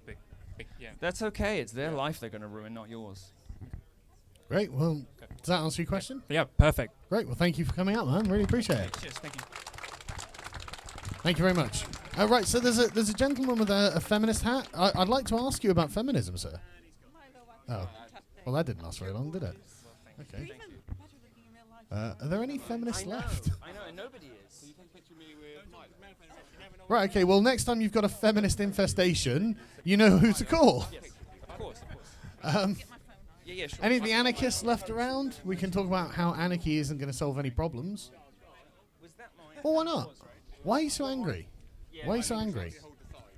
You seem really angry. Okay, Mum. Come on, let's have a bit of a bants. Come on, it'll be fun. Come on. Sorry? Same here.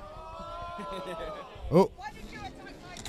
Another one of our friendly neighborhood lefties has been very polite and genteel and kind. Well, my glasses are ruined.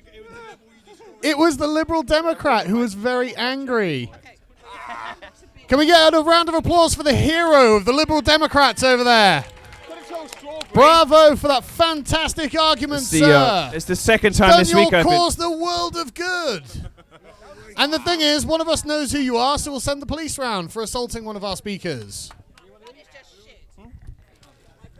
It's the second time I've been covered in chocolate this week. This smells better than the last one. I was going to say you probably had worse, but I didn't want to. Leave this one with me. You don't need to. I got this. No, I want you to take the picture when I'm still, sodden. Right. Oh, just see, I've got. You see, I've already. I want to thank that young man, and I hope that he sees this video because I'm already getting offers to lick it off. Ooh. Would you like to talk, sir? Yes, please come over. Right. Yeah. What's your name, sir? My name's Gwynfor. Sorry? Gwynfor. Gwynfor? Yes. Is that a Cornish? Yes, I do. No, it's Welsh. Oh, it's Welsh, but they're very The similar. Welsh and the Cornish, very similar. Yeah. Yeah. Oh, lovely to see you. Yeah, Thank you for nice to coming meet you. My first question, right? All right, should we come over here just so the cameras can see you, if that's okay? But yeah. I heard you're going to the pub later. Will you buy me a pint? Will I buy you a pint? Yeah. Yeah, of course I can. Thank Are you. you a student, right? Are you a student? Yeah, that's why I like drinking. Yeah. Well, that's also why you can't afford a pint. But I'll be happy to buy you a pint, man. Thank you. Yeah. Yeah. So look, that's not an offer I'm extending to everyone, all right? Because I've just had my channel demonetized, so you know. So currently, 10,000 Kurdish people are on hunger strike in sympathy with their leader, which is held by the Turkish state in isolation in a prison. Right. Do you have sympathy with these Kurdish protesters? I have sympathy with anyone who's being held in isolation in a Turkish prison, man. Okay. That sounds like it's probably hell on earth. Thank I you. can't imagine they're particularly kind to their prisoners over there. But I have to say, before we go on, I'm not aware of this. So anything you tell me will be new information to me. But please carry on. Tell people what's going on. I don't know. The media's been too busy reporting my Twitter activity from 3 years ago, you know. So a Kurdish leader. Yeah. Can I ask you to just turn slightly, just so. Oh, He's been held since the year 2000, and for a few years now he's been denied access to his lawyers and his family, right. Which you'd probably agree is denying his human rights. Egregious miscarriage of justice, at the very least. And then also there are political prisoners inside the European Union, not just in a country trying to join the European Union, but in Spain. There are Catalan MPs getting held by the Spanish state. Some of them are campaigning for this very election from prison. What can you say about that? Again, honestly, I'm not familiar with that particular issue, but obviously, it's a miscarriage of justice. I mean, this is the iron fist inside the velvet glove, but taking off the velvet glove, in my opinion. I mean, if a candidate has to campaign from prison because he's a political prisoner, that's oppression. There's no question of it. Do you sympathise with Catalan independence? Absolutely. Okay. I was. This is the thing. Like, I'm a unionist when it comes to the United Kingdom. But when the Scottish referendum came around, I had nothing very much to say about it. It's up to the Scottish people whether they want to vote to leave the United Kingdom. And they voted stay, and I can only assume it's because they realise they actually still have self-determination as a people within the United Kingdom, whereas I don't think the Catalans have that within Spain, and I certainly don't think the Brits have that in the European Union. It's interesting that you bring up Scotland. Yes. So, a while ago... where's Milo gone? Right, okay. Milo, turn off the mic, mate. Do you know... No, it's right, I'm not touching myself. We can hear it. Do you know what the greatest gift you can ever give a gay man is, aside from semen? I don't know. Go on. It's the excuse for a costume change. Sorry. I'll be right back. If Sorry. you could mute the microphone, that'd be wonderful. Thank you. Sorry, carry on. I don't know how to turn it off. Oh God! Right, everyone, you're gonna hear Milo masturbating for a moment. So, I'm sorry. I think he's shutting down my free speech. I think, isn't he? Yes. Yeah. And probably sexually assaulting all of us. So Yes. on the Scottish situation, Yes. a while ago, Theresa May said, "Oh no, now is not the time for a referendum." Do you think it is the right of a British Prime Minister to deny the Scots self-determination by deny them a referendum if their Parliament has voted for one? No, I think that if their Parliament votes for one, they probably are entitled to one. Very good. So, also interestingly, UKIP has called for the abolition of the Welsh Assembly. Well, I think they want a referendum on that, don't they? Which way would they campaign?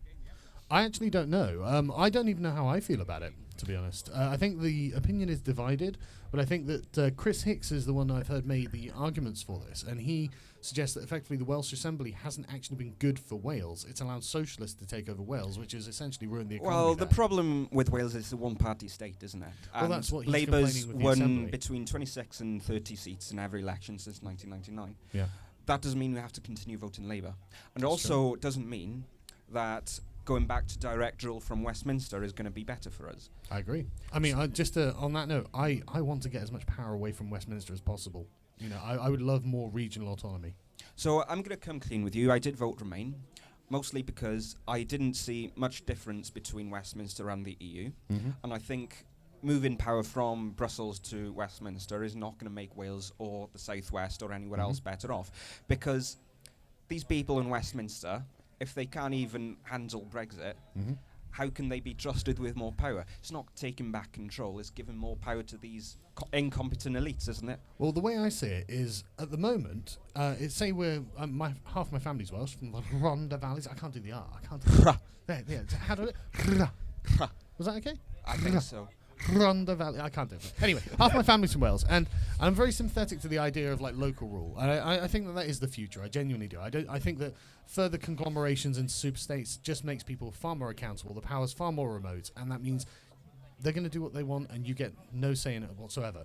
And so, at the very least, I think the process of bringing power back from Brussels to Westminster is at least getting it back in this country. And then, from that point, it's a lot easier to get it back to a local level than it is if it's already over in the European Union.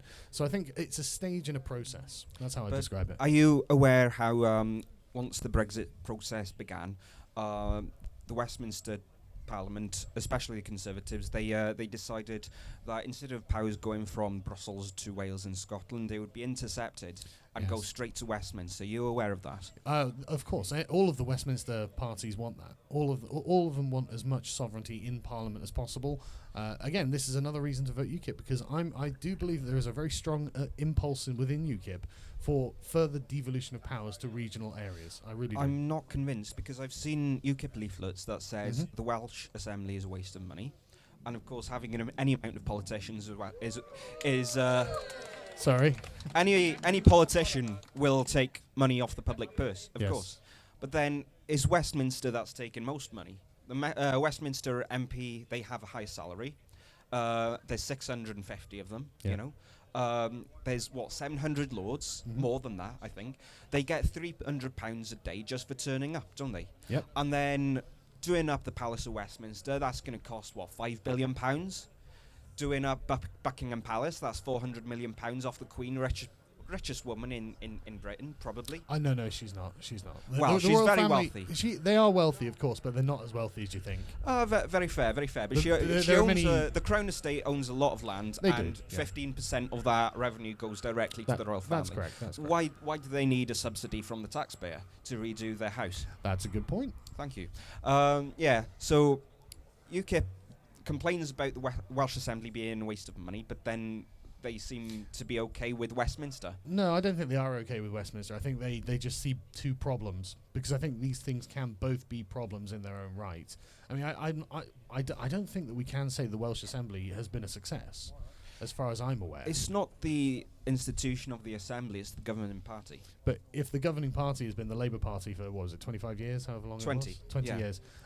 Then is it... I mean, maybe it's time for a change. And the thing is, I don't know, and I don't think UKIP are saying that they specifically know either. They want to put it to the public.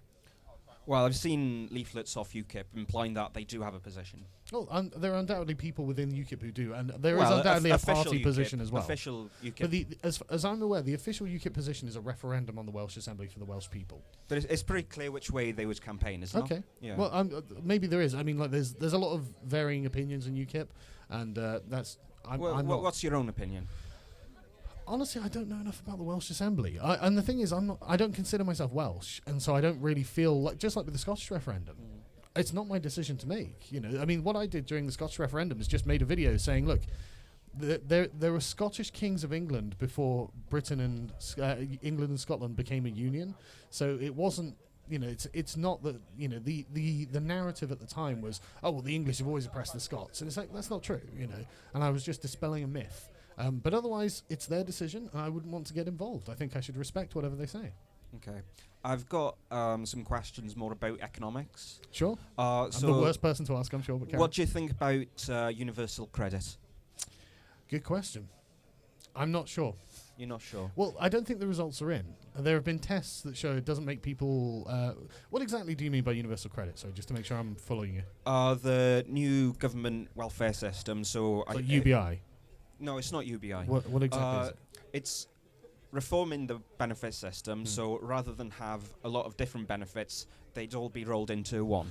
Right. And on paper, it doesn't seem like a terrible idea, Yeah. but there's been problems with its implementation. Isn't that just competence problems, though?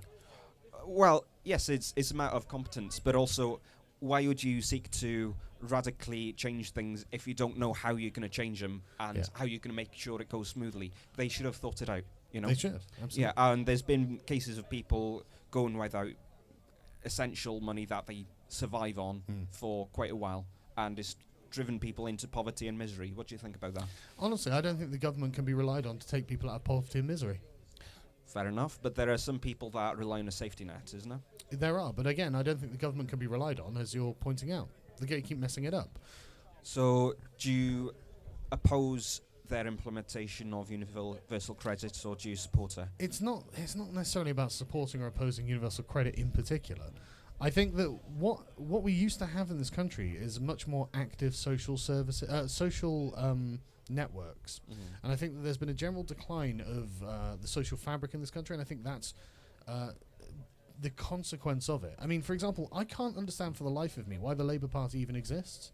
If What, the Labour what do you Party mean by social fabric? Well, the sort of the social institutions of the country outside of government. Yeah, what do you so mean? What I mean, like organizations, activist organizations, charities, just social clubs, things like this, right? I can't really understand why the Labour Party even exists, because if the Labour Party were just to rename themselves the Labour Charity, and all of the energy that they put into trying to get into office, the 500,000 people or more that are in the Labour Party, if they put that into donating money and like knocking on doors and collecting money for charity, for poor people, for elderly, for the sick, the homeless, the disabled, and just manually distributed this money themselves and just did it on an accountable way. And the thing is, it would be a lot easier these days because you've got the internet, so you could have people with a subscription to the charity, and then they could do like a monthly collection. So they'd send you an email and say, press here to donate £5 to the local area or whatever, and then any people who need it can sign up to it, or they can go around finding homeless people or whatever and actually manually help these people out. They could actually physically solve these problems, but instead they're begging to get into government so they can use the state power to do it, when it's actually, I think, completely within their power to just do it. I think they could just do it. Nike slogan there. Basically, yes. So your view is move away from government welfare and encourage charities instead. Yeah, I think like social networks, because then you start building up. And this is, I think David Cameron was actually trying to get to this, but I just don't think he knew exactly what he was talking about when he was going over it. But like actually building like a society that is worth living in, rather than saying, oh, well, the government's going to do it for us. Come on, the government's useless, man. Well, we do live in a society. We do. Yeah, we are a society, Yeah, But honestly, the government is useless, though, isn't it? Let's be honest. I mean, you wouldn't trust them with anything, would you? You wouldn't trust them to run your house, would you? Well, I don't trust them in Brexit. That's one thing. Exactly. So why do we trust them with anything else? It sounds like they're just going to mess it up. So, bedroom tax. What about that? Totally against. You're totally against bedroom tax. It's totally unfair. You've got a spare bedroom. You're not going to get any money. That's unfair. Finally. It's like the window tax, Do you know what that is? That was from a few centuries ago. Yeah, it was. Yeah, but it was very much like that, and so people had to start bricking up their windows. Then now people are going, oh no, this in the spare room we've got. It's nonsense like that. That's just, it's a way of just squeezing pennies out. Well, it was designed for people in cities where there's loads of spare properties anyway. Yeah, I know. And it doesn't work for anywhere with a shortage of housing, which is most places, to be honest. Isn't it? Finally, privatizations. What do you think of privatizing the Royal Mail? Totally against it. Not on. Oh God, don't. Okay, right. Totally against it. The Royal Mail was $1 billion in the black. Then it was privatized, and that was the reason it was privatized, because it was making money. It was profitable. Now, when it's nationally owned, it's making money for the Exchequer, which means we theoretically can pay less taxes. That can actually relieve the tax burden that we have to pay. Because one of the things that any natural monopolies, like the railways, the mail, probably like water systems, things like this. These probably should be nationalised, because then it's not private profit under a monopoly. Because like to get down to the southwest, I have to use Great Western trains, and so they never have to improve their train service at all. Because what options do I have? And so they can keep ratcheting up the price, and I've got to pay it because I need to get there, and I've got no other options because there's no competitors, because it's not a market. I was on a train yesterday, right? I'm so sorry. Thank you. So there was a train. It was from Edinburgh to Plymouth. Yeah. And I was on it from Bristol to Exeter. Yeah. And it arrived at 18:45. The next train I wanted. Oh, hang on. Was at 18:46. Yeah. I couldn't get onto my next train, and it would have taken me an hour. I was quite annoyed at that. The train system is absolutely abominable in this So- country, and there's no economic incentive to make them improve it either. You would prefer if they were renationalised?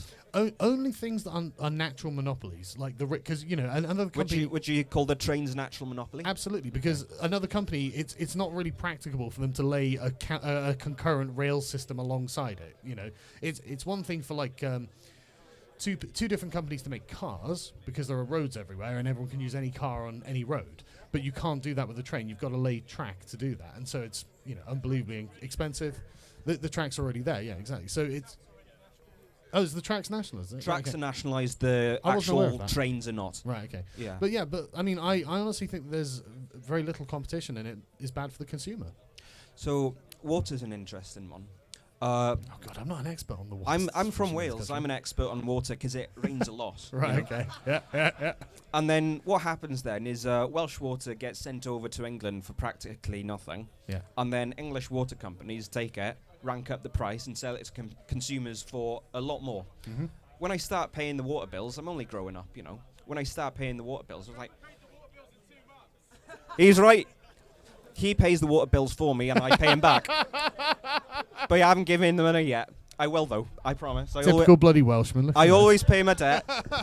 Just joking, carry on. I always pay my debt. But no, again, things like that. It's why not nationalise it? Yeah. Why do they have to be privatised? Yeah, water companies, they make massive profits off natural resources that should naturally belong to the people. Would you agree?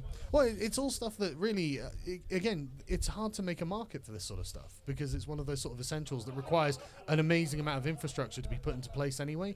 So it's not like you can really have an adequate market, in my opinion. And it's, it would be better it'd be cheaper, surely, if we had it nationalised. I think it'd be cheaper for the regular person if it was nationalised. But again, I'm no expert on this subject, so people can probably go, no, he's so wrong about this, and I'll have to go, okay, fine, I was wrong. That's fair enough. Yeah. So, finally, would you agree that the economic dimension of politics is primarily the one that affects people day-to-day lives, how much money they've got into their pockets, and, the important stuff? It depends in which dimension you're talking. Because you can be someone like Tommy Robinson, who has surely, a fine amount of money. He's not, he's not starving. But he has the wrong accent, so if he goes to Westminster, he gets treated completely differently, even though he may be wealthier than the people he's around. Well, I'm not sure it's his accent that is the problem. Like, I don't think that's the reason people don't like him, is it? I think it is. I think there's a certain kind of accent that the people in Westminster really do react negatively to. And don't get me wrong, there's a lot of other things about Tommy that I'm sure they're reacting negatively to as well. But I think accent really is a thing that matters to these people. But obviously, if you're a family in North Wales who are just, working every day and trying to make ends meet, then obviously money is a much bigger issue. So it depends on who you are and what situation you're in, really, I think. Right. But I agree that, we need more money in people's pockets, no doubt. So, yeah, the reason I brought that up is it seems that you think SJWs are the greatest threat to Western civilization. And they'll destroy it. But then, if you don't have enough money in your pocket, if you're struggling to find the next meal, doesn't that sound a bit ridiculous? No, they're not going to make you any more prosperous at all. They're a bunch of socialists. Communists, actually. They're going to do what they can to destroy the economy in the name of good things and redistributing the wealth. It won't make people richer. So, how much taxation do you think there should be? Well, minimal. As low as possible, really, because the more money is spent, the more opportunity there is for the individual to get some of that money. What about public services like NHS and education and that? Natural monopolies. I think that we should keep these. But then, should they be fully funded? Of course. But the reason that means you have to have taxation. The tax burden has to be on someone. Of course. And it's on everyone. who should it be primarily on? I don't think that we should single out any one segment of society to be what we intend to be the primary tax burden, because I mean, if I know what you're thinking, we'll tax the rich a ridiculous amount, they'll leave. I mean, I'm not saying a ridiculous amount. Well, no, but again, it depends on how you define ridiculous, doesn't it? But like, if we look at the sort of Labour perspective, I mean, there are. And don't get me wrong, I'm not from the Labour Party. No, I'm not. I know. I'm just taking them as the current example because they're probably coming next. It was reported yesterday that there was a huge swathe of the rich list in this country that are just thinking about leaving. Because this is the thing, you think, right, I'm going to get in power, I'm going to start taxing the rich. And there's actually a name to the curve that is ended up generated by this, because essentially what you predict always ends up far lower. Talk about the Laffer curve, is it? That's it, yeah, thank you. Yeah, so, yes. But then, at which point on the Laffer curve do you think we are currently? Are we over the edge, or are we on the lower end of the hill? Well, we're obviously not over the edge yet, but we will be if Jeremy Corbyn gets his way, I think. Should we be at the top? I think we should be as reasonable as we can. But the thing is, I think that really what we should be thinking of is why our social services are costing so much money. Because I don't believe they need to cost as much as they cost. And I think it really is because we have open borders and free at the point of services. I think so these are not the compatible. immigration is the issue here, is it? I think it certainly is a major one, yes. And is it that immigrants are taking up all the services and making it cost more? Yeah, well, they're not taking up all the services. They're just increasing the burden on the services themselves, and that burden is paid for by the UK taxpayer. And if they've only been in the country a year or two or something like that, they just haven't paid into the system, and so they're taking from the system that they haven't paid into, and that's not fair to the people of the country. Then most of them, if they intend to stay here and work, they will pay taxes. Sure, yeah. But there's another 300,000 the following year, and another 300,000 the following year, and it starts looking like a pyramid scheme, doesn't it? I think that's all the questions I have, and thank you. I look forward to that pint. Dude, stick around. Yeah. I promise I'll get you one. Cool. Cheers, man. Thanks. Callum says let Milo take over and give him a call. Right. Right, Milo, can you do me a favour? Can you talk to some people for a minute? I need to make a phone call. Yeah, sure. Why? Have you just been deselected? Well, we'll find out, won't we? Oh, well, I mean, it was inevitable. You had a good run. Honestly, I can't believe they stuck it out as long as they did. No, I mean... Any one of them? I'm sure it's nothing. Okay, do you want to wait 5 minutes? I'm sure it's okay. Head it to the loo and come back. Yeah. It's all right. My channel's probably taken down too. Really? I don't know. No, I'll find out in a sec. You've got All right, matching then. Well, phone I'll take cover. over. What? You've got a matching phone cover. Look, it's sort of a gay. It's sort of a gay. Look. You know, I'm. This is the problem, though. I tried, but I failed. I fell slightly short because I'm wearing. This was tomorrow's shirt, and I had tomorrow's phone cover on today. You know, and that's yeah. Look, overcommitting. You see. That's prediction. You predicted this. No. I'm just tired, and I sort of woke up. How dare they? Do I look gay to you? You're 2 years too late. Right. Does anybody have a question or an observation? Anybody a single issue bore and want to visit the crowd with their own special kind of hell? Oh, perfect. Come in. Hello. Welcome. Hello, sir. What do you have to say to us? Just first off, thank you for being here. I think I speak for a lot of people when I say we're all grateful for your work. Oh, well, thank you. Appreciate that. Thank Truly. you. It's nice to be appreciated.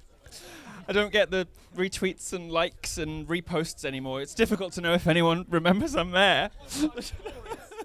Do you know the most important thing? I was like yelling down the phone, I was like, how do I get comments on Telegram? Because I won't know otherwise. Anyway, I'm on Telegram. Thank you for that. Thank you. Having said that, sorry. I find your view on religion very interesting. You talk about, I believe you said it earlier, that places that haven't had Christianity are often, not sure what you exactly said, but you believe they weren't as good. My generality is I understand. Places where Christianity has been or is still are generally the places that are nicer and that you wouldn't mind being born in the tabula rasa kind of situation. And places where Christianity is not touched are typically not so nice. Okay.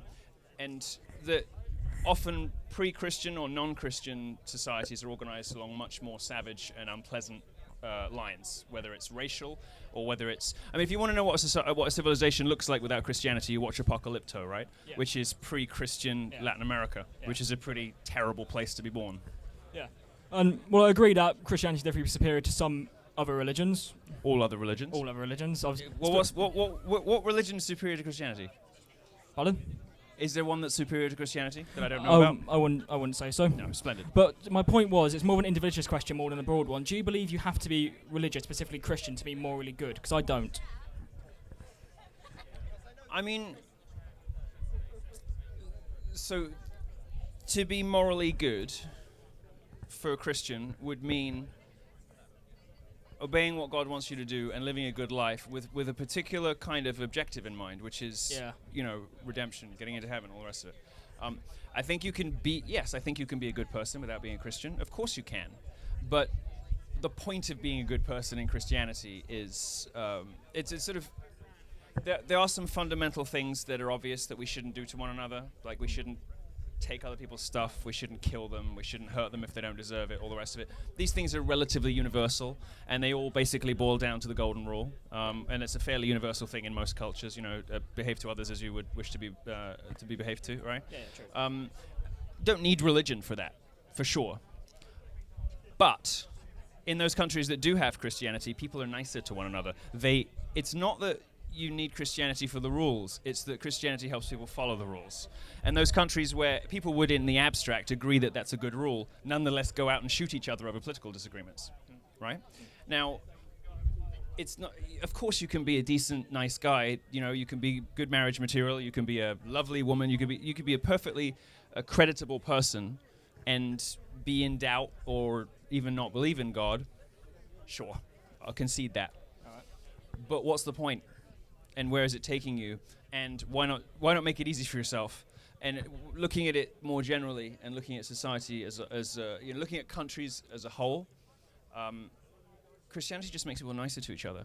So if you want to find out a bit more about this, you can look. I think it's called the Baylor Institute. I haven't slept much, so I think it's called the Baylor Institute. I will remember and I'll post it on Telegram. But okay. There's a university department that looks at all of the things that happen in Christian societies versus non-Christian societies. And you find that, people are kinder to one another. They report themselves generally happier. Yeah. They see their family more often, All of the things that make people stable, happy, and wholesome and well-adjusted and all the rest of it, all those metrics go up in Christian societies. All right. So you can be good without it, but it's easier to be good with it.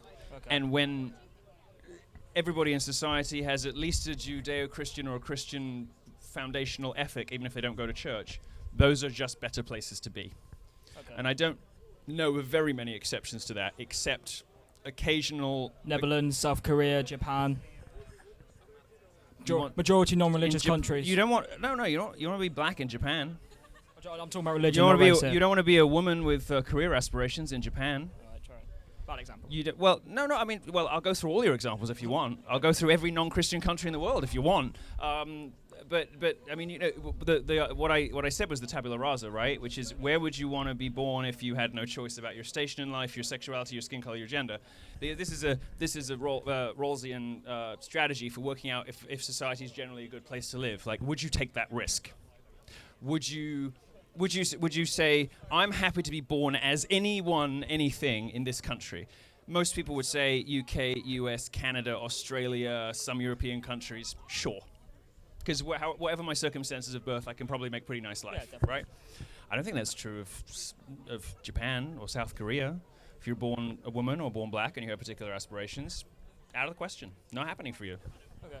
I certainly agree that the West is the best. That's I think that's something to. We are in agreement on all the principles that matter. Yes, true. And do you think Christianity is essential to Western culture? It is Western culture. Okay. There can be no Western culture without it. I was talking earlier on about how Christianity basically invented the self, right? Invents the person as a proper moral object, as being as intrinsically valuable the pauper as the monarch. They're both of equal moral weight as human beings under the eyes of God. Right? Okay. But this is what gives rise to the principle of equality before the law. Otherwise, why wouldn't you give free passes to the king? Because after all, he's the king and he's got stuff to do and all the rest of it. Yeah. Now, in practice, of course, we're not going to prosecute the monarchy for hate speech laws or whatever on the rare occasion they say anything interesting. But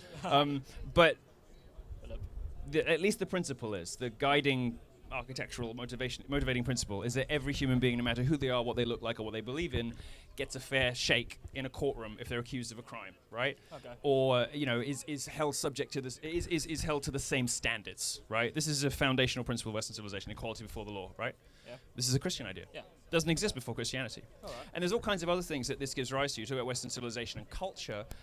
Prior to Christianity, people only really made art about mythology or famous people. Normal people weren't really a subject for art until Christianity, because Christianity gave them dignity and worth. Yeah. Okay. So that's what Christianity basically kicks off the revolution in art, which eventually leads to the novel. Where it's just about a family and their feelings. Right. That didn't happen before Christianity. Okay. Other things, so you can read some stuff from Rachel Fulton Brown, who's a friend of mine, who's a professor of history at University of Chicago. She's very good on this subject. Consensual marriage is an invention of Christianity. Women having to say "I do" as well, rather than the man just saying "You're my wife." Prior to Christianity, women didn't have to agree to get married; they could just become chattel on the say-so of a man and the woman's father, right? Chivalry as a code of courtship between men and women.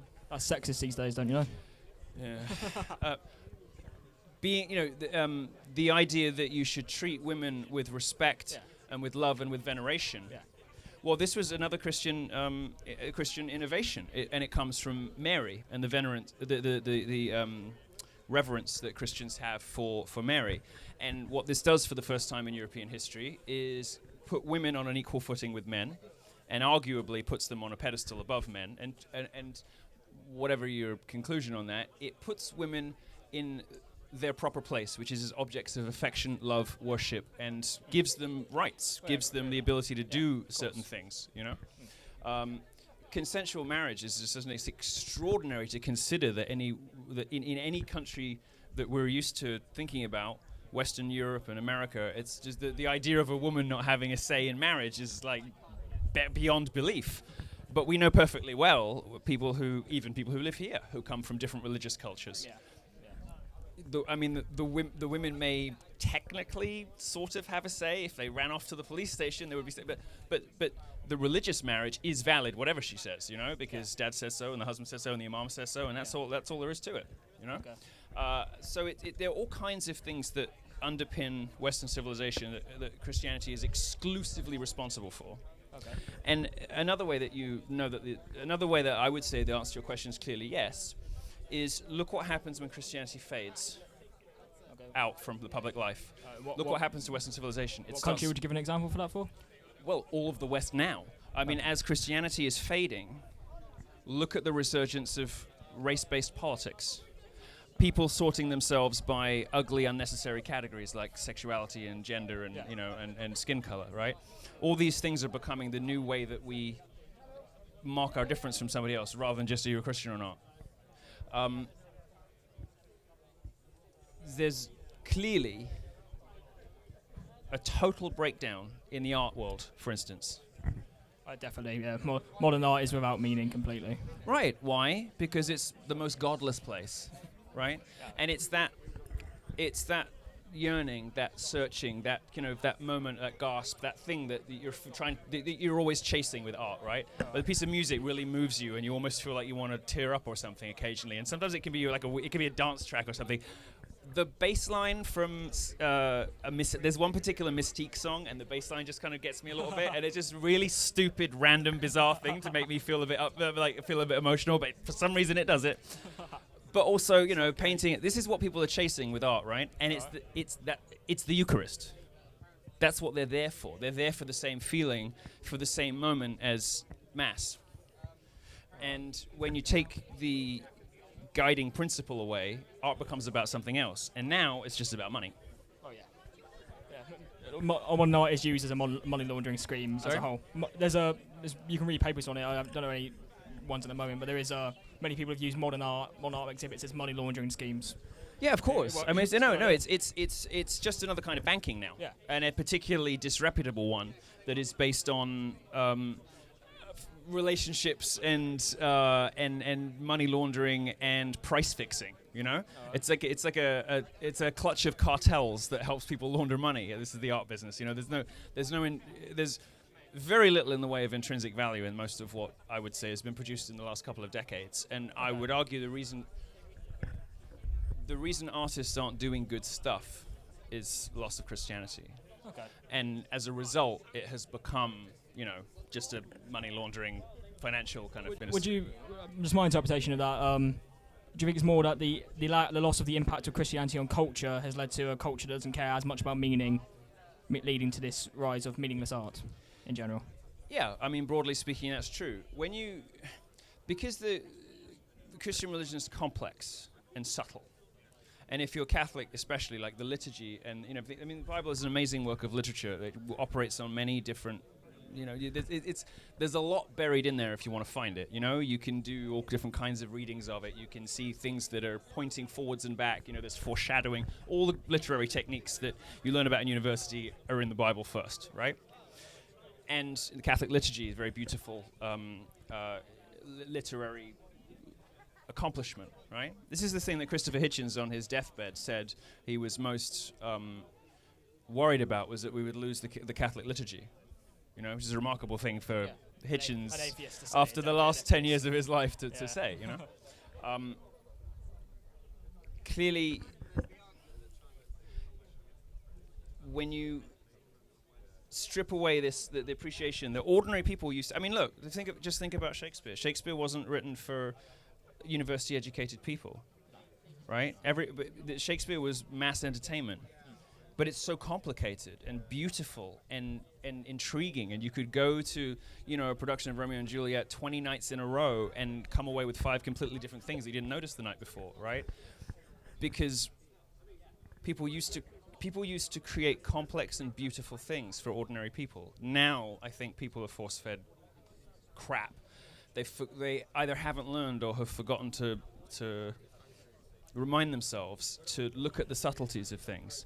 There are no novels now written even with basic sort of literary techniques. Bret Easton Ellis is using the texture and this feel and the sound and the rhythm and meter of Patrick Bateman's language to tell you more about the character than anything he actually does in the novel, right? You learn most of the things that you come to know about the central character of American Psycho by the way he talks to you on the page, not by anything he does or any of his opinions, right?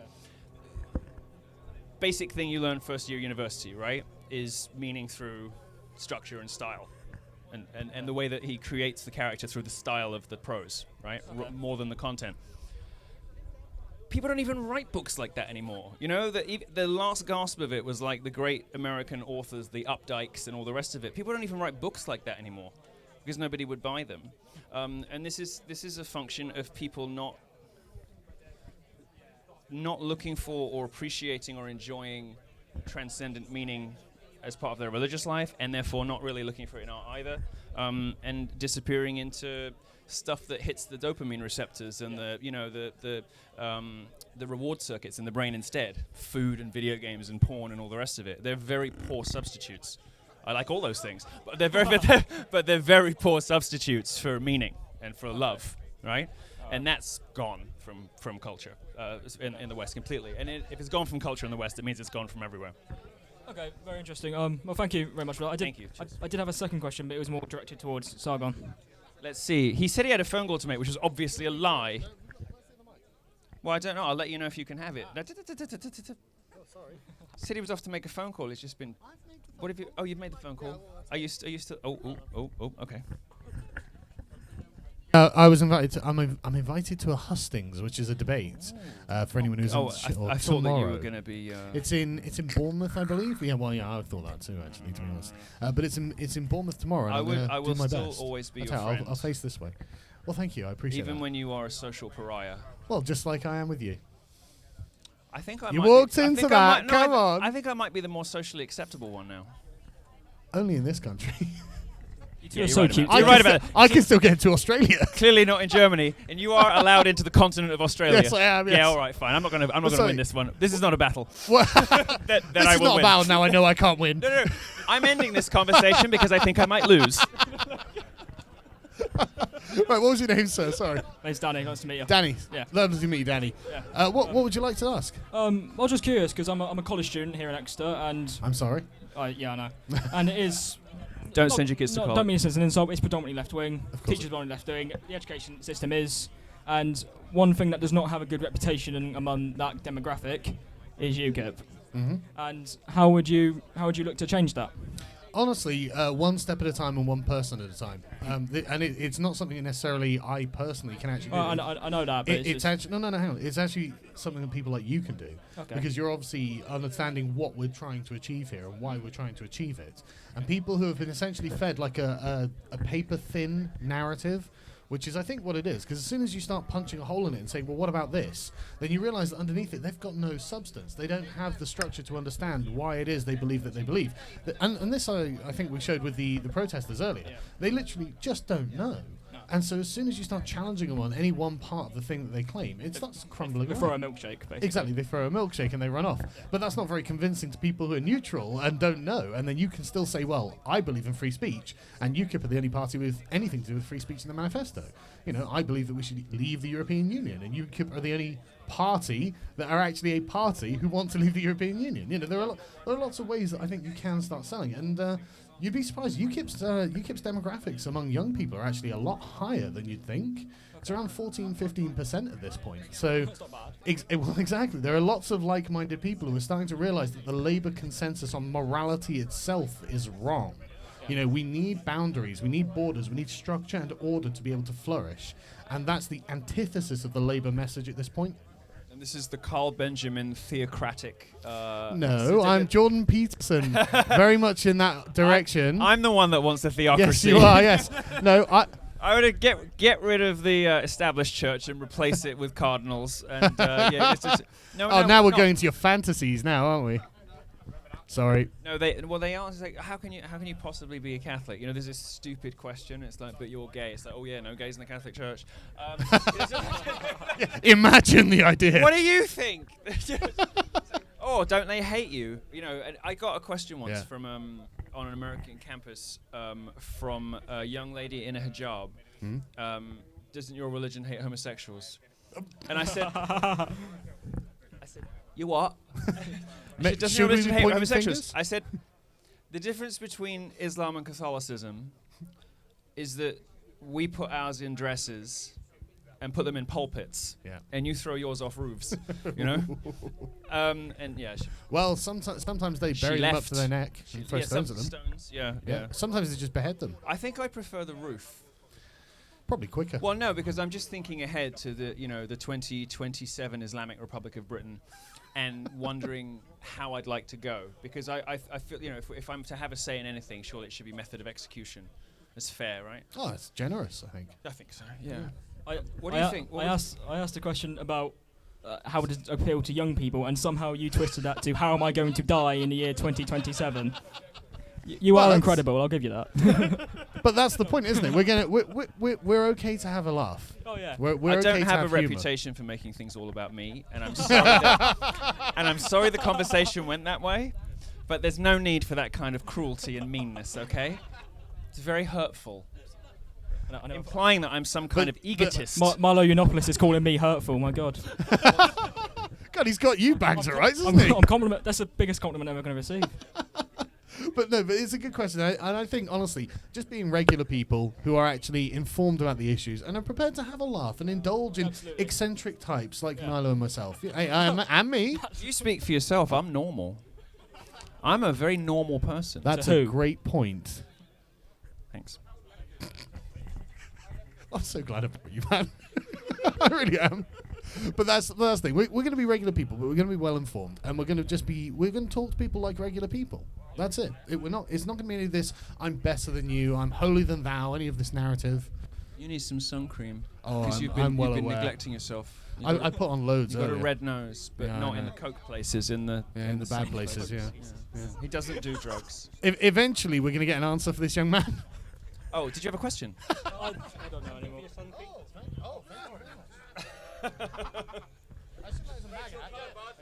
No, you've got to check it first because I fall into that trap. People have given me signs to hold, and I'm just like, oh, maybe taking pictures. I look down, I'm wait. like, oh no, hold on. Oh, this is pretty good, is it not? It's not really all colour. It's not, but at the end of the It's day. the ginger in the beard. The ginger in the white in my beard. I wish I was ginger. Good God. I know this is a guy with the ginger beard there looking. Did it really? Oh. Right, so yeah. Why don't you do something about it if it hurts your feelings? Don't let him beard shame you just because he can't grow one. Oh, I went there. I'll have you know, this is 11 days growth, and I'm very proud of it. Look at it. I've almost got a... It looks very nice. So yeah, I think you know what we mean. I think something quite quintessential as well is that many people who view UK in negative ways, like fascist, racist, whatever milkshake boy is going to say, they've been manipulated by the media. And I know you say you can't do much in your angle, but please keep doing what you do to the media. Those dirty smears merchants, as you call them. Nothing more accurate. Thank you very much. I certainly will. Thank you so much for coming. Thank you. Thanks very much. Cheers. Thank you. I'll take it. Thank you. Sometimes as a journalist, as a writer, which I used to be, you will read a phrase or you'll hear it and you'll be like, bastard, I wish I'd come up with that. And the only one that I've encountered recently, aside from Pop Star of Hate, is an excellent one. Were you here when I said, oh yeah. Yeah, it was excellent. So great, and it's in the headline. Everything about it's wonderful. Thank you, Guardian. No, it was Libération. Oh, sorry, right. It was in French. It was like le pop star de rien or something. Hate is this really weird word in French. It's like Haine. It's like hein. It's like he's the pop star of hein. Yeah, I don't respect the French language either. No, I really don't. Get a hard consonant. Honestly, it's not that hard. Just do it. Just do it. See what happens. Just give me a t. You might not lose the next war. That's what I'm saying. They didn't even fight the war. Oof. Oof. If you sit down at the beginning of the game and knock your king over from the start, you can't reasonably be said to have lost a game of chess. That's true. Right. I was going to compliment you. Thank you. Dirty smear merchants is very beautiful. It's lovely. It just literally off the top of my head. Dirty smear merchants. It's very British. It doesn't work in America, but it's lovely. You know what? It was Dankula. He used the word dirty a lot the night before when he was insulting people. I thought that's got a great moral dimension, hasn't it? Oh yeah. Well, why do you think the Catholic Church used it for so long? Exactly. No, that's exactly it. Dirty girls. Excellent. These dirty girls. Well, no, that's exactly how he was saying it. That's dirty, and I can't do the accent, but it was just like, oof, that's got an extra punch to it when you say that. Well, you know why it works especially effectively with conservatives is because we have a more sensitive disgust reflex.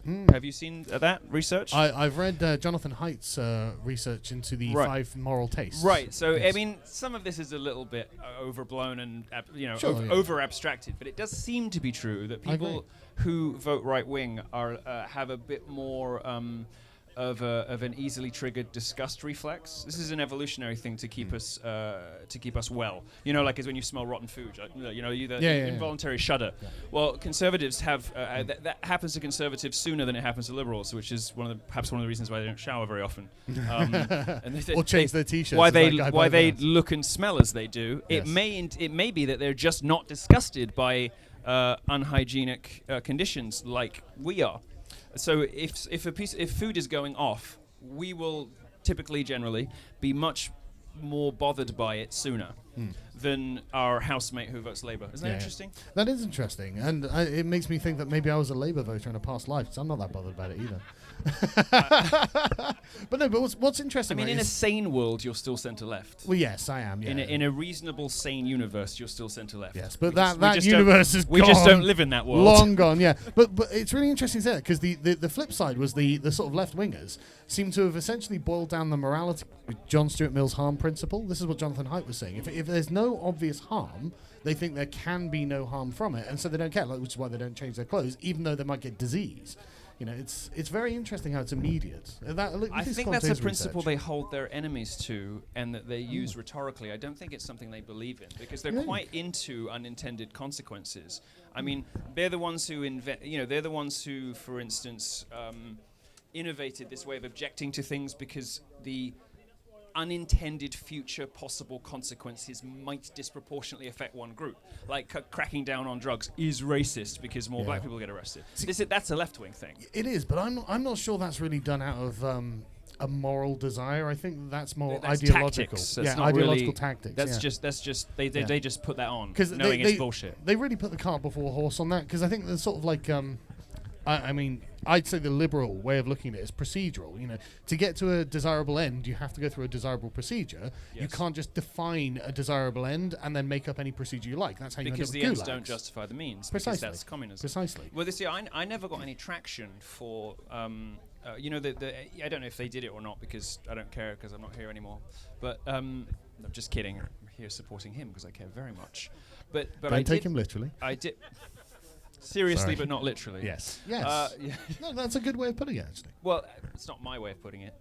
This way. is what I think the Atlantic said. Trump supporters take him seriously, but not literally. And the problem with the press is that the press takes him literally, but not seriously. Very true. Menthol cigarettes. The EU was thinking, at least a few years ago, of banning menthol cigarettes. I never really got a coherent answer as to why. I think some people said because they're like gateway cigarettes and all the rest of it, but at least where I live in the States, only one group smokes menthol cigarettes. And who are they? And that's because black people. Because menthol cigarettes weren't selling very well. It's amazing, like the number of things that you think are like sort of mystical and tangible, handed down to us from mythology, but were just invented by advertisers, like diamonds, for instance. Oh, smoking itself. No, like diamonds had no value at all until somebody just spent lots and lots of money associating it with weddings. De Beers, in fact. Right. And so menthol cigarettes weren't selling very well, and nobody really wanted to smoke them. And the cigarette company, there is a unpleasant, racially charged quote out there about what the CEO of the cigarette company said. Just sell them to.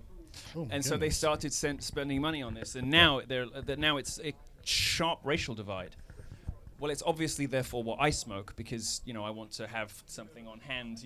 Like when people ask if there's a spare Got to cigarette, remember your hot sauce in your purse, haven't you? Right. Yeah. It's like you're lining up for a club in Washington D.C. and they're like checking through your bag. It's like, you smoke menthol. It's like a Newport. So EU is thinking of banning menthol cigarettes, and I was trying to make the case that this is, according to your own principles and definition, an egregiously racist it specifically affects black people. Exactly. How dare they? Didn't get any traction. They don't care. They don't care about consistency, and you know that. People didn't listen. But right, should we take a question from People this thought gentleman? it was silly that I wasn't being serious about it, but I was being serious about it. Well, they are seriously hypocritical, and they don't care. I just cared about the cigarettes because I quite liked them. But anyway, let's take your question, sir. Hi. What's your name, please? Steve. Nice to meet you, Steve. Pleasure. What would you like to say? Firstly, would you prefer me to call me Carl, Sargon, or free speech extremist? Free speech extremist is pretty good, but it's a bit of a mouthful, so Carl's fine. Okay, brilliant. I watched your Nottingham Q&A where you mentioned that you thought the voting age should be higher. Yes. But if you can serve in the military from 16, and if it gets higher to, say, 21, then you're serving 5 years in the military, and what...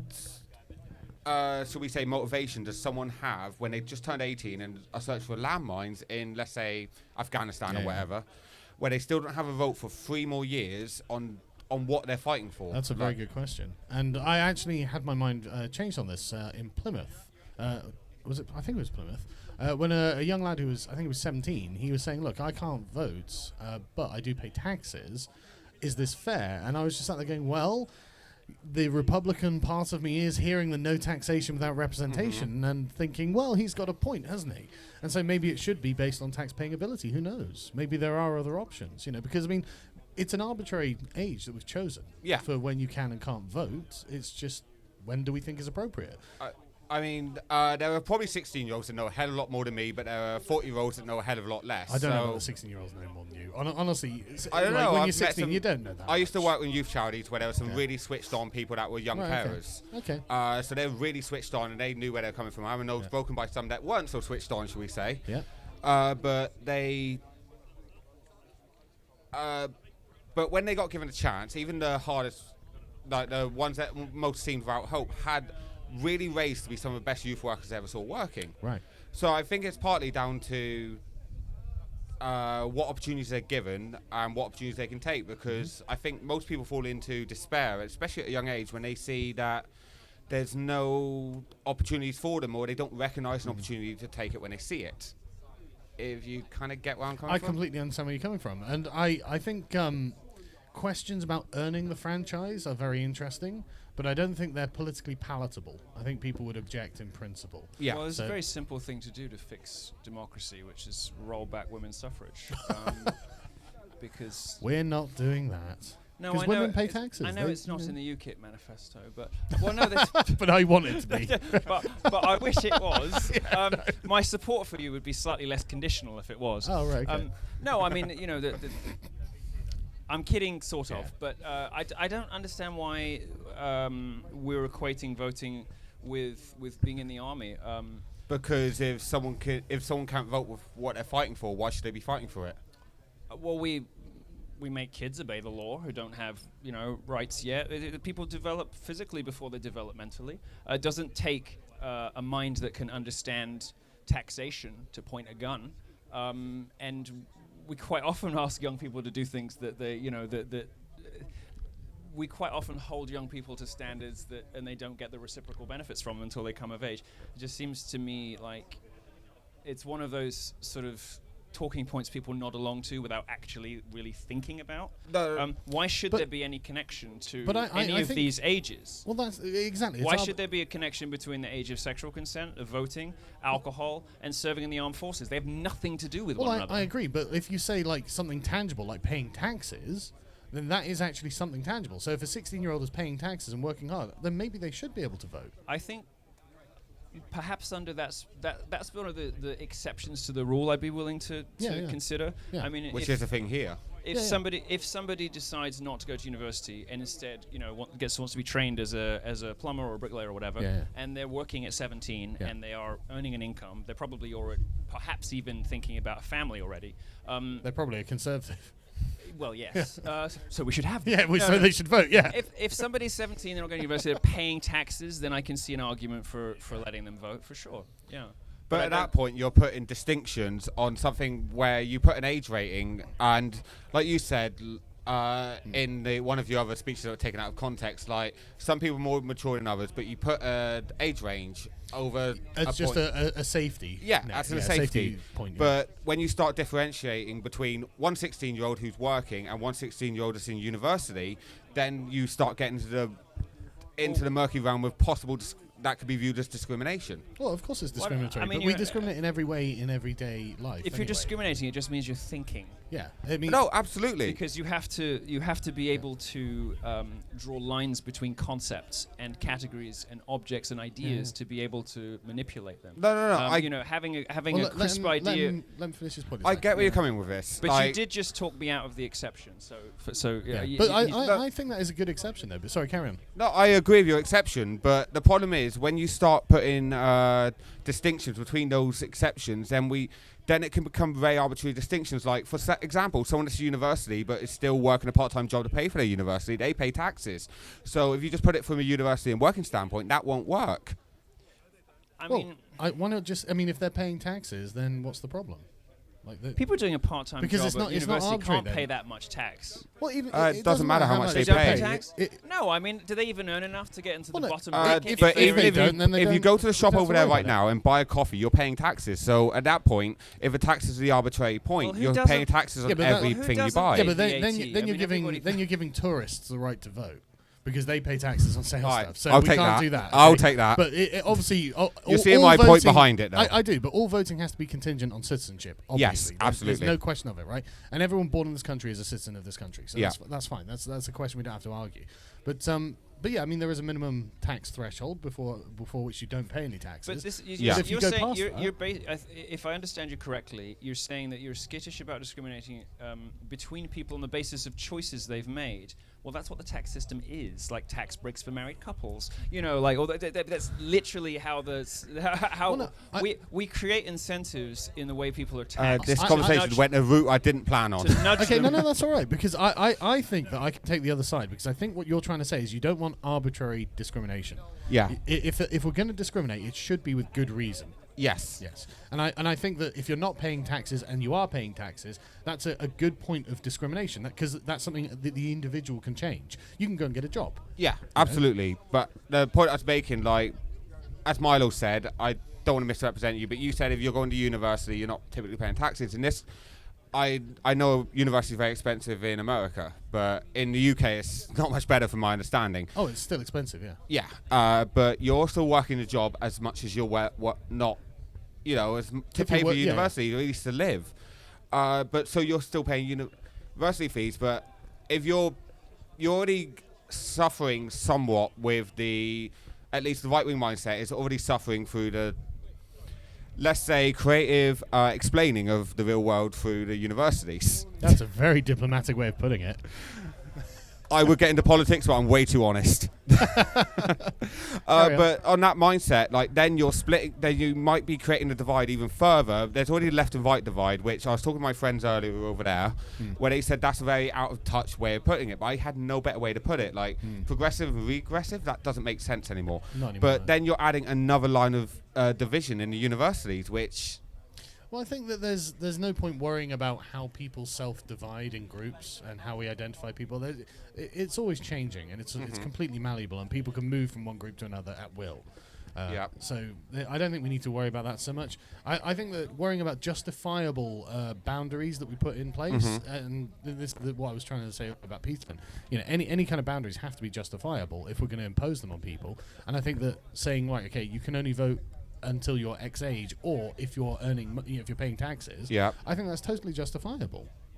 This is, the problem is that tax policy doesn't proceed from this basis. It doesn't work out what a fair set of principles are and figure out then how much money we have to spend on things. It pre-spends all the money and then figures out how to wring it out of people. I agree that it's terribly done in this country. It's just like, we decided we're going to, spend 300 million on this piece of crap, so we're going to need to nudge this up and nudge that. It proceeds from, it's like a... It's in reverse. It's like opposite. A maxed out credit card basis of, what's the minimum amount that we can wring people for without taking the country bankrupt.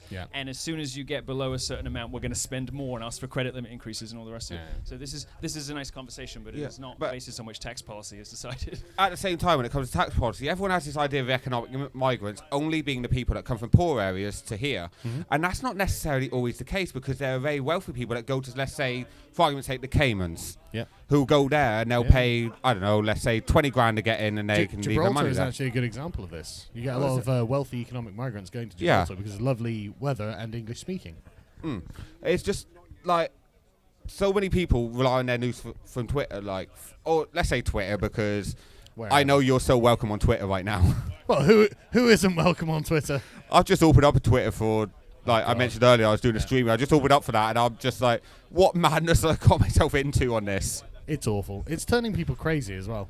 Tim Pool's doing really good work on this. Oh, I love Tim Pool. I'm a big fan. I tried watching leftist sources and right sources, and weirdly you came up on right, but I don't believe that's where you stand.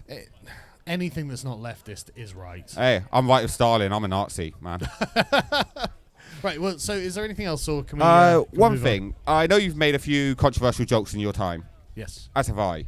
I got to the point of where I got a final warning at the job I was working. Right. Because I had a bike accident when I was 17. It gave me brain damage, few things, and it gave me epilepsy.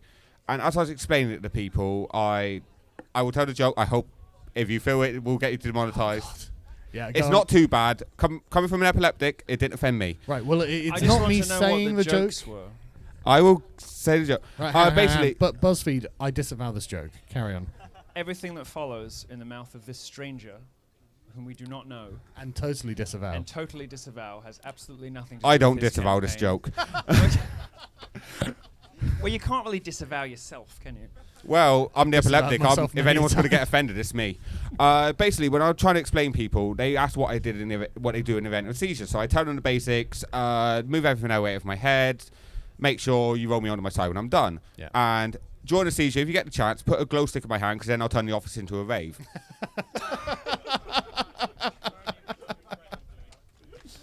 Okay. And I got I got a final warning for that, because I'd offend the one epileptic in the room, and I was like, "Who's the epileptic? I want to apologise." It's like Steve Lovell, and oh shit, and sorry. And I held up my name.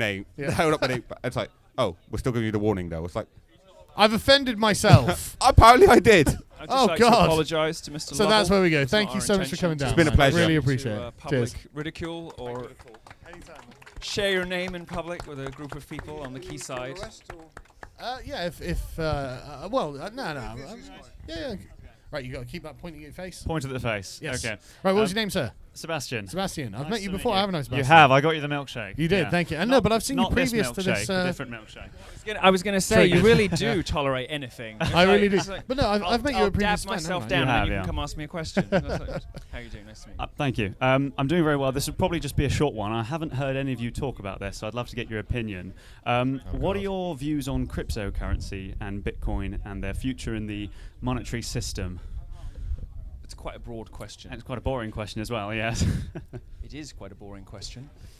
Okay, can I jump in and say, like, I know literally nothing about this, so I'm going to go and have a cigarette. Enjoy. No, we can smoke. It's outside. Yeah, I know, but Well, I'm just well, going to then put. I I've got to put this down so I can't talk. So. But you can. Yeah, but I've got to roll it. Oh. Sorry, I didn't bring my menthols. Oh, it's like being out with a homeless person. Oh, who smokes roll-ups without weed in them? Good lord. It's so weird. Do you want a Newport? Cigarette of Champions. And also, I suppose I'd add, why don't either of you Are you take... still here? I am. Why don't either of you take donations in cryptocurrency? I think there's quite a bit of revenue in it. I take Bitcoin. I take anything. I sort of made that joke already, but thank you.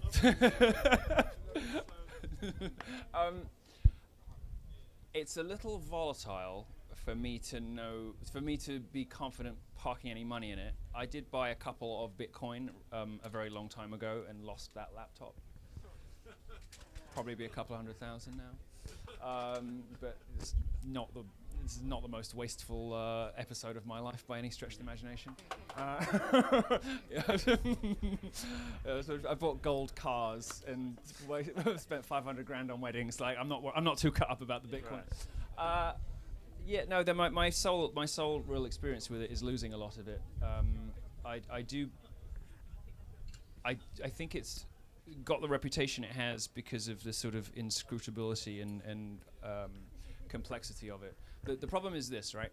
I will say something useful, something interesting. It may not answer your question, but the success of this stuff relies not on whether it works, whether it's stable, the exchange rates or anything like that, right? The success of something like Bitcoin depends upon consumer-friendly front ends and marketplaces like Coinbase, right? That was me. Sorry. Trying to get my neck out of the sun. So on the one hand, we're told that Bitcoin is going to be this great, democratizing, freely available, blah blah blah blah. Yeah. But the reality is, normal people have to use it through a very user-friendly front-end service, because they're not going to be able to use some hideously complex client that looks like a BitTorrent thing from the 90s. Those companies are part of the same nexus of censorship and whatnot as Twitter and Facebook. So I was banned from Coinbase within 3 minutes. Seriously? Of signing up. Well, let me see how smart you are. What does that tell you? If someone's banned within 3 minutes of signing up, what does that tell you? You're on a prescripted That list. someone's pulling the On a strings. list. Yeah. Yes, but you're on a list. Because there's no person in Coinbase's offices watching the sign-up names and going, oh, hang on, we got one. It's an algorithm or it's a checklist, right? This tells you that they're compiling lists of us and sharing them probably. So if you sign up for these services, you won't even get the opportunity to break their terms of service. They'll just say, nah. So I sign up for Coinbase. I get an email that says, "Well, welcome, whatever. Confirm your email address." Can't remember. Took a phone call, make a cup of tea, come back. In 2.5, 3 minutes, they'd already sent me an email saying your account has been terminated. Right. So they've moved on from these infractions to making lists. And I think the only way that Bitcoin can ever go mainstream and become successful is with user-friendly products that come from the same place that's banning everybody. And the problem is it's libertarian and conservative people driving Bitcoin because they're the ones who were into it first. But all of the user-friendly front ends will ban conservatives. So there seems to be a roadblock to it becoming sort of widespread, mainstream, and it seems to be a... So you're saying the way forward would be a more decentralized, user-friendly option, so bits of the both. I think that there are some roadblocks to it being adopted widely, which is the technology is too complex for most people to operate, and most people to wrap their head around in the first place. So in order to present it to them in a way that is useful and palatable, you require the sort of ingenuity and talent that only exists in places that hate us. So there's a structural political roadblock there. So that's why I think it will ultimately fail. Right. But in terms of principle, you think it would be a good thing if it did take over the current fiat-based system? I want less power in the hands of any international institution. That includes banks. I will tell you, and I'll tell you this at the risk of getting myself into serious trouble. A lot of conservative activists in the US are starting to lose their bank accounts. Yes. Chase, in particular, is shutting down the accounts of people who have not really said anything objectionable, but are just too well-known and too conservative. Just to add to that, in this country this is also happening. The Cooperative Bank actually shut down the accounts of a group of TERFs because they were opposed but the co-op to is trans like a ideology. hippie. It's like it's the cooperative. But I mean, they're yes, it is. Yes, they're communists. Why Yes, would you they have? Why would you have a bank account with communists? Well, that's a very good question, but they're obviously not going to look after your money. Obviously not. But it's I've also got a savings account with the co-op. The point being, it's happening on this side of the pond as well. Right. So Something that made me feel quite disturbed and disgusted was I got a phone call from somebody. I have to be careful how I put this. I got a phone call from somebody with direct knowledge of the situation who told me that the only reason my checking account didn't get closed is because I'm a client of the wealth management branch of the bank for rich people. So because I have an account with them that is connected to like JP Morgan investment stuff, they said, "Oh no, leave him." So this is poisonous ideology coupled with cynical money grabbing. It's like if you're conservative, you can't have a bank account. Oh, unless you make money for us, then you're all right. And I was just like, this is so many different levels of fucked up. Yes. So I'm perfectly happy to start to start taking control away from these institutions. I now have to look into having payment processors. Like if you want to sell T-shirts or whatever. The normal way to do it is to just use Stripe or something and these payment things. I can't really use any of that stuff. We use Stripe at the moment. It's going to go sooner or later. So we have to get a relationship with an Eastern European bank so that we can take credit cards. All this kind of extraordinary, complex, expensive, confusing stuff I can that they make you actually jump add through. to this as well, because what this is, what I learned from my deplatforming from Patreon was that they were concerned about the global payment processing network. Because there is a monopoly here, and it's very integrated, and they're very progressive. Well, they took David Horowitz off Visa and MasterCard. And they did Visa and MasterCard. Imagine trying Robert to Spencer of Jihad Watch. Right. Imagine trying to live if you had no access to products that say Visa or MasterCard on them. In other words, you had to sort of like try to find places that took Diners Club, or Amex or whatever.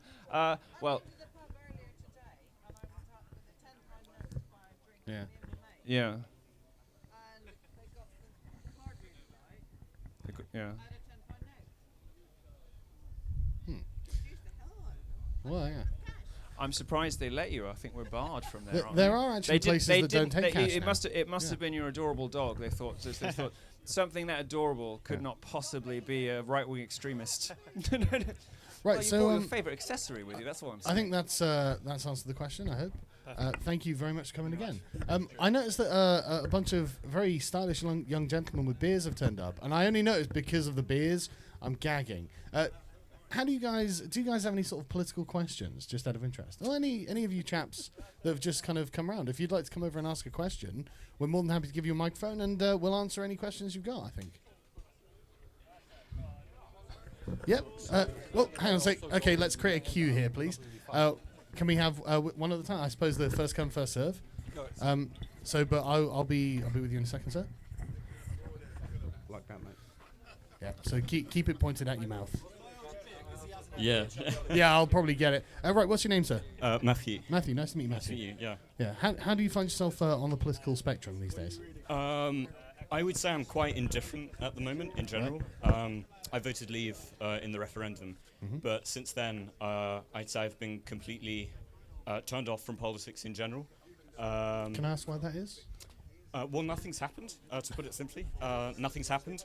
And I think you can say that whether you voted Leave or Remain, either way you have reason to be disillusioned with the state of British politics in general. And so I think I'm just questioning, whether real change is actually possible in British politics and politics in general.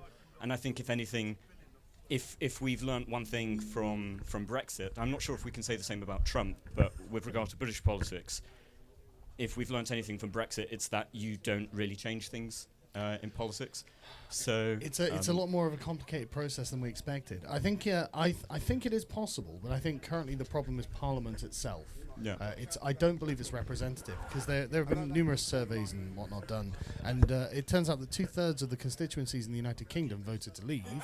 However, 3/4 of the parliamentarians voted to stay. Yeah. So we actually are in a position where the Parliament is actually in defiance of the will of the electorate, and we need a general election to get rid of them, frankly. I mean, I would have thought it would have been the appropriate thing that if you felt you couldn't support Brexit as a parliamentarian, that you would resign.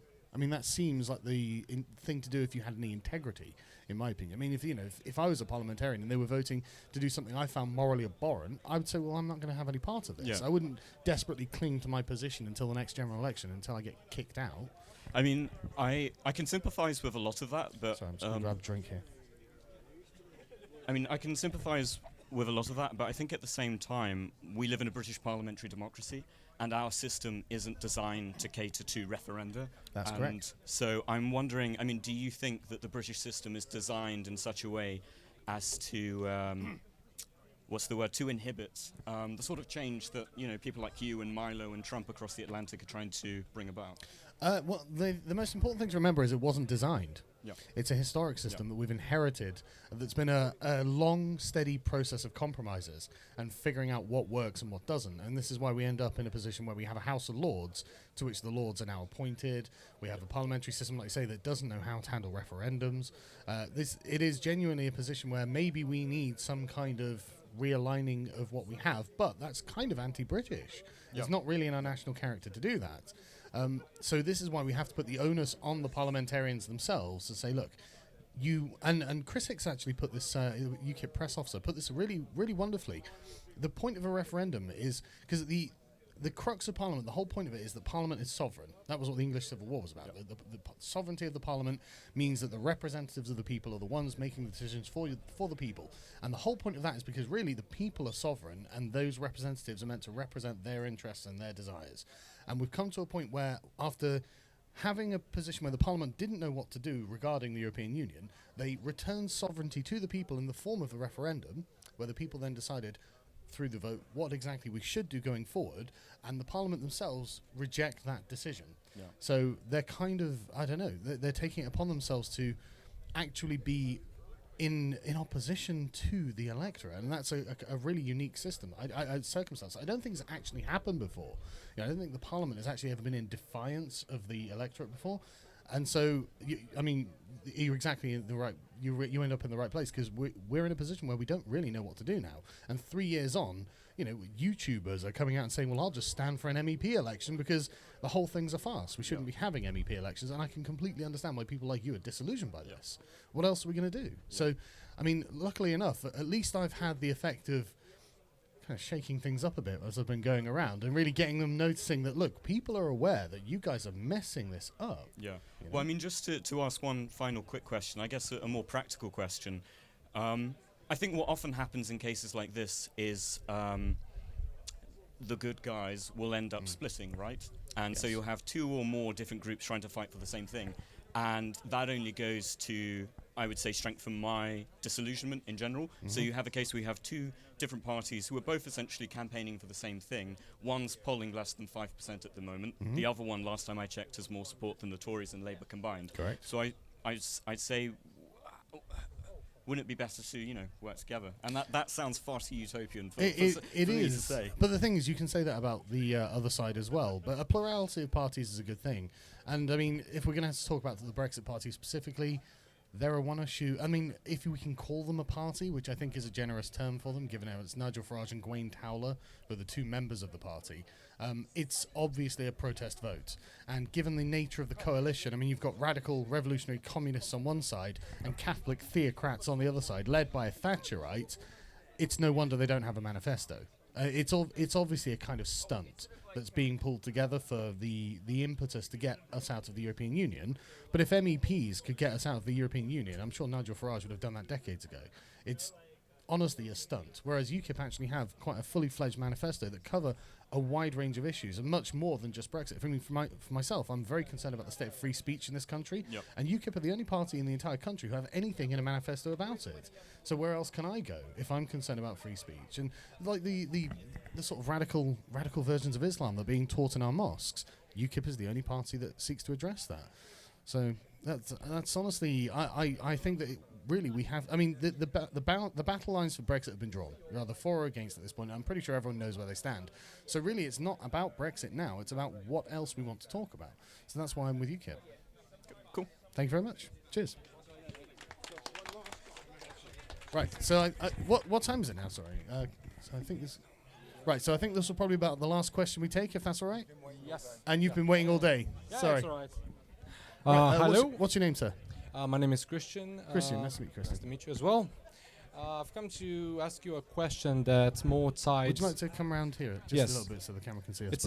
It's both? about a thing that's not really talked about much in the UK or in the Europe, as far as I've tried to keep an ear out. Yeah. But I haven't heard people talk about guns and how it ties into protecting our other freedoms. So, freedom of speech or property rights or all the other rights that we have. What's your stance on that? On the Second Amendment? Dankula said that he will fight for a codified UK constitution. Yeah. Yes. And I think he might also have said that he would like that to include something similar to the Second Amendment. So what do you think about that? Would you fight for something like that? I would like... so it's a very complex situation in Britain because we've got a historic constitution. It's not something that was revolutionary, that was written all at once and then codified and creates a very sort of legalistic mindset. And so the Americans don't, for example, police by consent, which is something that we do in this country. You'll notice our police aren't armed, but then neither is our citizenry, because we all agree that the police are a necessary thing to have, and they've got a certain set of principles by which they should adhere to remain neutral, impartial, and fair. And that's should. Yeah, exactly. Peel's principles, which is should. But and the corruption of the police in regards to these principles is something that I talk about fairly regularly, actually. And so I don't agree that we need handguns to protect ourselves from the government, or any kind of guns, really, necessarily, to protect ourselves from the government, because that's not how the British system works. However, in America, that is how the American system works. And so I think that you're looking at two different countries with two different traditions, especially when it comes to firearms. But I mean, there's something like 500,000 firearms in the UK legally owned. But mostly it's country people who go shooting and hunting and things like this. So it's not that we don't own guns, it's that we don't have the same view of guns as the Americans do. Because the Americans have their own particular cultural context, and we have a different one. But I'm certainly not against the idea of I'm certainly not for the idea of outlawing guns or anything like that. I'm just not afraid of our government actually becoming so tyrannical that we need guns to resist. I think that we can make these changes at the ballot box, and I think we should. Yeah. So I also wanted to talk about how it ties into like immigration and welfare. So Right. guns, immigration and welfare. Because I've seen. So I'm a foreigner. I'm Mhm. from Romania, a country that also bans guns more harshly than your country does. Oh, where are you from, Or sorry? this Romania. Sorry. Right, okay. Same as Same as V, yeah. Yeah. Try to accent to Yeah. hide my accent, but like Ah. him. At least you don't have his voice. Yeah. Oh, thank God. Sorry, V. Sorry, V. Love you, man. But yeah. So what I've seen like about immigration, I am like for open borders, but only if you have the Second Amendment and free speech as you do in the U.S. and well, now they have a lot of welfare. But let's say if you had as much welfare as they did maybe 120 years ago. Yeah. So if you have low welfare and you have the Second Amendment, I think that then it's acceptable to have open borders, because it means that the people that come here will likely not come for the benefits, so for the welfare Yeah. part, and also you'll maybe prevent some criminals from coming over, because you have the Second Amendment. They're not easy marks, are they? Yes. So this is kind of like my stance on this. If it's a country like the UK where you have massive welfare, then yes, Yeah, you it's need not feasible, you need like very strong immigration control. What would you say about that? Would you like to maybe lessen welfare, maybe push? For I'd like to certainly lessen immigration, no question of it. I'm not saying stop immigration entirely, obviously, but 300,000 a year is too many. It's just too many people, especially because we have such generous social services. And this is something that Milton Friedman was pointing out. One will destroy the other. You know, you can't carry on forever. Yeah. And so instead of further increasing the burden on the British taxpayer, I don't want to get rid of the NHS. You know, I don't want to get rid of our social services. I would rather lessen the number of people who come into the country. Yeah, I understand. I mean, the more people you have come at once, the less likely it will be that they will assimilate into this culture. Of course. And that's basically what you want. Well, you've got to consider the idea of the social fabric of the country, because you can't pretend it doesn't exist. And Yes. you're absolutely right. If there are people coming in with different value systems, they need time to Yeah, it adopt a doesn't new matter- value system. It doesn't matter from what country you come here, whether it's Romania or India or Turkey. Wherever. Yeah. It doesn't matter. If there's too many of them of us at Well, once, you end up then you'll just creating- form like cultural ghettos, and Absolutely. you won't be able to assimilate. That's correct. And adopt the values that British people have. And we're seeing this in northern cities, where we are actually seeing ethnic enclaves. Yeah. And that can't really be allowed to continue, can it? One last thing about climate, because Yes. I heard you saying that My favourite subject. you would like to ban. Carrier bags and plastic straws, Yes. yeah. I heard. I think it was Jordan B. Peterson.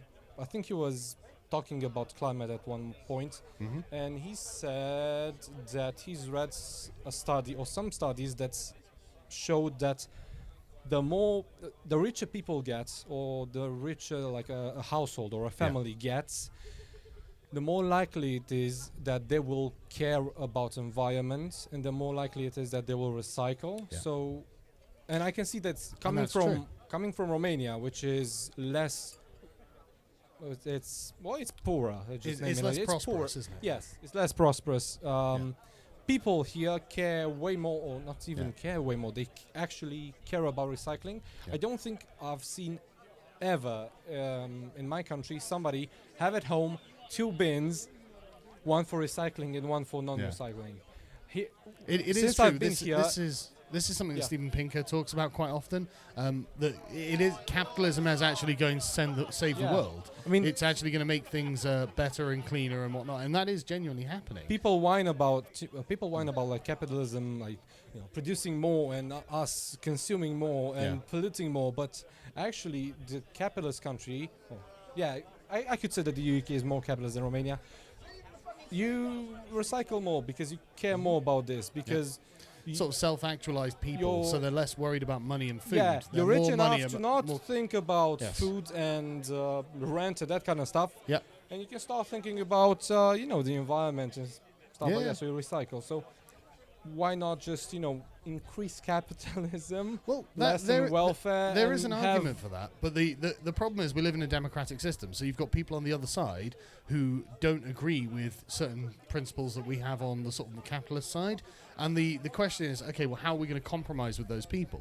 And if we agree that it's good to get rid of carrier bags and plastic straws because they're just a nuisance for the environment, then and if this is something that people are going to naturally trend towards anyway, then we can just jump straight to the end result, can't we? But why not just why ban it, and why not just let people choose? Well, you could. I mean, go in a shop, honestly, go to McDonald's and choose between paper and plastic. It's because of it's because specifically we want to compromise with the environmentalists and say, look, we'll support you on this particular issue because it's not a big issue. But we will also demand that you support free speech, for example. Okay. And so, and this is how democratic politics works. It's about compromise. It's about supporting one another on certain issues on which you can support one another.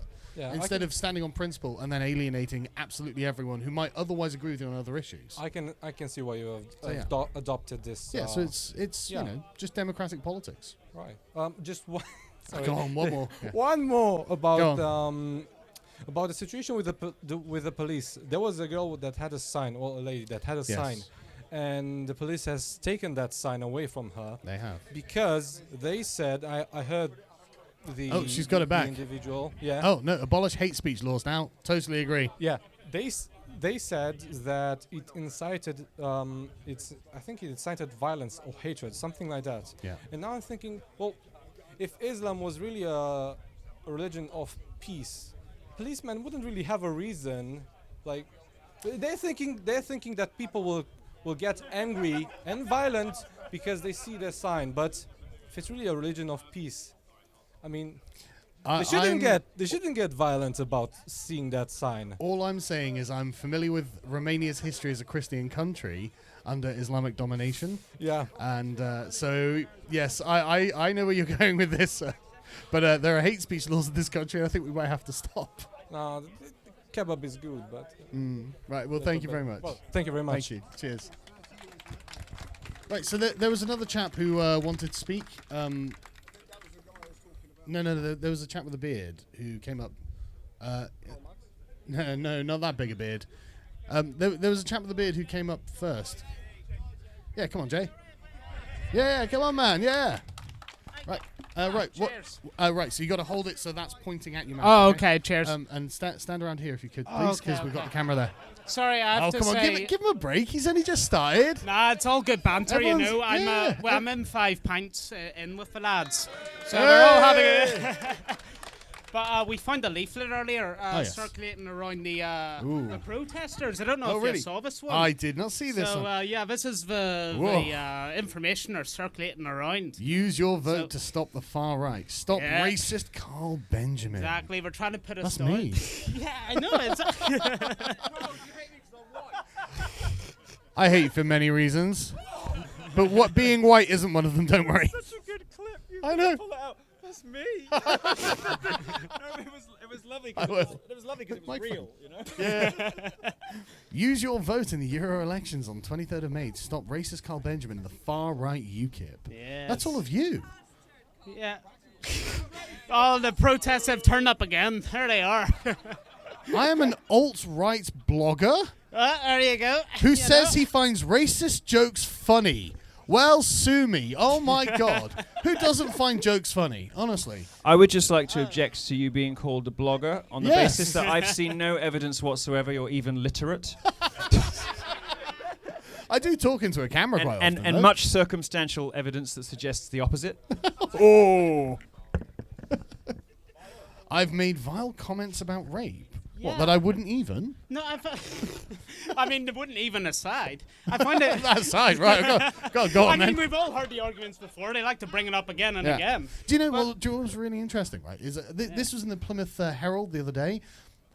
It was just this quote. It was feminist protesters paint pictures of their vaginas and present them to a blogger or whatever, Carl Benjamin, who said he wouldn't even rape them. And I'm like, what are you doing, you lunatics? Like, yeah, if I say that I wouldn't even rape you, you paint a picture of your vagina and go on, I dare you. I mean, what are you? Are you taunting me? No, Are I you can't say tempting me? Picasso wouldn't be a fan of that. That sounds a bit out there for my liking. Well, actually, it was quite odd looking. and higher up than it should have been. So perhaps it was a Really? Picasso. I mean, Photoshop is a great virtue nowadays. It looked like some kind of 20th century. It was pretty disgusting looking. Yeah, but it had lots of glitter on it. Because oh, that's that whole vajazzle thing, isn't it? That whole youth thing. How would you feel? Switched on. Okay. How would you feel if you got a girl home? I've seen the Instagram posts all the. I was going to ask you, how would you feel if you got a girl home? Yeah. And things were going well. Okay. Yeah. And he's familiar with the process. All right. And then you get to the final stage of proceedings, and she's got like purple crystals, in like tendrils snaking up from there. What would that? I think she dropped some crystal meth down there or something. Like, what the hell's going on there? Okay, was that what would have happened? But would it put you off? I mean, I usually go for like conservative-looking girls with straight hair and all, any for piercings and all. It's like, what the fuck? No conservatives with curly hair, just conservatives with straight hair. Oh. Probably not pink hair, right? I mean, it's okay to have preferences. I mean, it'd be a bit disconcerting, but I wouldn't say no. It's like I'm here now. Fuck it, can't complain. How would you how do you know if you're out, with the lads? 5 pints in. Oh, that. Hypothetically speaking. Oh yeah, of course, never would happen in the sober light of day. No. And how would you identify if a woman was conservative, in a crowd? Do they have any tells? Do they have any signs? You're like, she's one of them. We're not shouting fascist bigot cunt. Oh, sorry to swear. I know that's not right. I know. But like, as long as we're not shouting that shite, they're usually more sensible. That's just for general. It's quite a low bar, isn't it? but unfortunately, half the female population still fail to clear it. I don't know. So at this point, I'm thinking that what you're saying is that this was a great advertisement and you're voting for me. No, I thought it was quite funny because they have like a few quotes like. Dodge the question. Well, it's he called a disabled person a retard, Asian woman a chink. This is all quotes. I'm not saying this, but there's no references. It's just quote marks. That counts as evidence nowadays, I guess. Quote marks. What I really want out of my political pamphlets we'll take is you out of context as references. now as well, won't we? No, I don't even have a political career. Is and that it's already government ruined. data, or are you quoting a think tank? Oh dear. So yeah, but this is really interesting. We lead a violent far-right street protests alongside Tommy Robinson. It's like, well, it's not us being violent. We actually have to ask the cops to come down because they're the ones who are attacking us. It's rather ironic that they're calling us the violent ones. This is why I have problems on American college campuses now, because we will apply for permits, licenses, where I'm say, we're not sure that this is a good use of college funds because your events turn violent.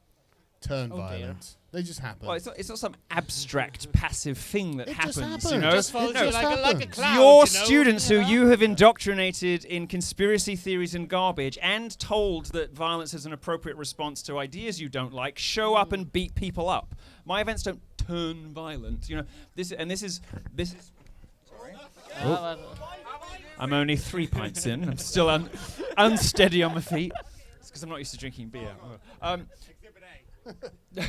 The problem with this stuff is it's like the state creating it in universities, and then the police want to charge me $40,000 for security for a speech where the products of government-funded education are beating up tax-paying citizens, and another branch of government wants to charge you to keep you safe from their own progeny. This is the public police. The police this is are Kafka. paid by taxpayers already, and they're asking you for extra money. Yeah. What the fuck? That's a bit of a bloody joke.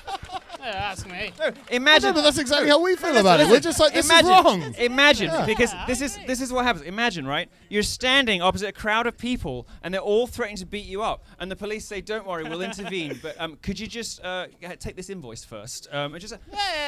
No, that's not even. They'll defend you, and then the next day be like, "Oh, you're safe. Good to hear. Here's a check." No, they won't. No, they won't. They won't agree to defend you until you pay. Melbourne police in Australia say I owe them $50,000. And what happened at the speech in Melbourne is that the police they had a stand down order. So they were literally told by their police chief not to police, and I got a bill for $50,000 for it. So obviously I didn't pay it. Well, obviously. But the police chief is giving them stand down orders, with the result that these left wing protesters were doing like strafing runs, running along the line for there's a very long line for tickets because I'm very popular, and there's a huge long line for tickets, and they were like running along and just punching people like this, you know, like just like these cowardly little just like punch run. And the police just wouldn't go anywhere near them or touch them, and then eventually, of course, it devolved into pandemonium. Man, I'll tell you what, right? I cannot wait until things get bad enough until you feel the need to run for office. I really can't. That's going to be the best. I would vote. I would vote for you in a heartbeat. Yeah, I would too. No, my granddad said I'm not allowed to be a politician, so I'm afraid I can't do it. Does she make all your major decisions for you? Just the one. He said you could be a fucking school shooter just as long as you're not a politician. I'm like, oh well, you know. Never say never, I guess. Dylan Roof fine, Tony Blair not fine. I can't put this up now, can I? Jesus Christ. It's good to see right, well, thank you for giving me this very, very persuasive pamphlet.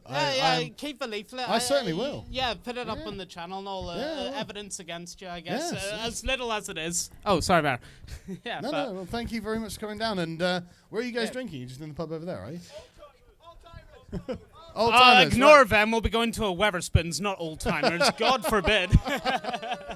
Right, well, I think that's going to be the last one we're going to do, so we're going to go get a beer as well. Hey, good day. Thanks, everybody. Ladies and gentlemen, the first people I want to thank for turning up are the Devon and Cornwall Police. They've given us safety, the assurance of security while we're here. And they've arrested those who think they can weaponise milkshake. Gentlemen, we salute you. Thank you very much.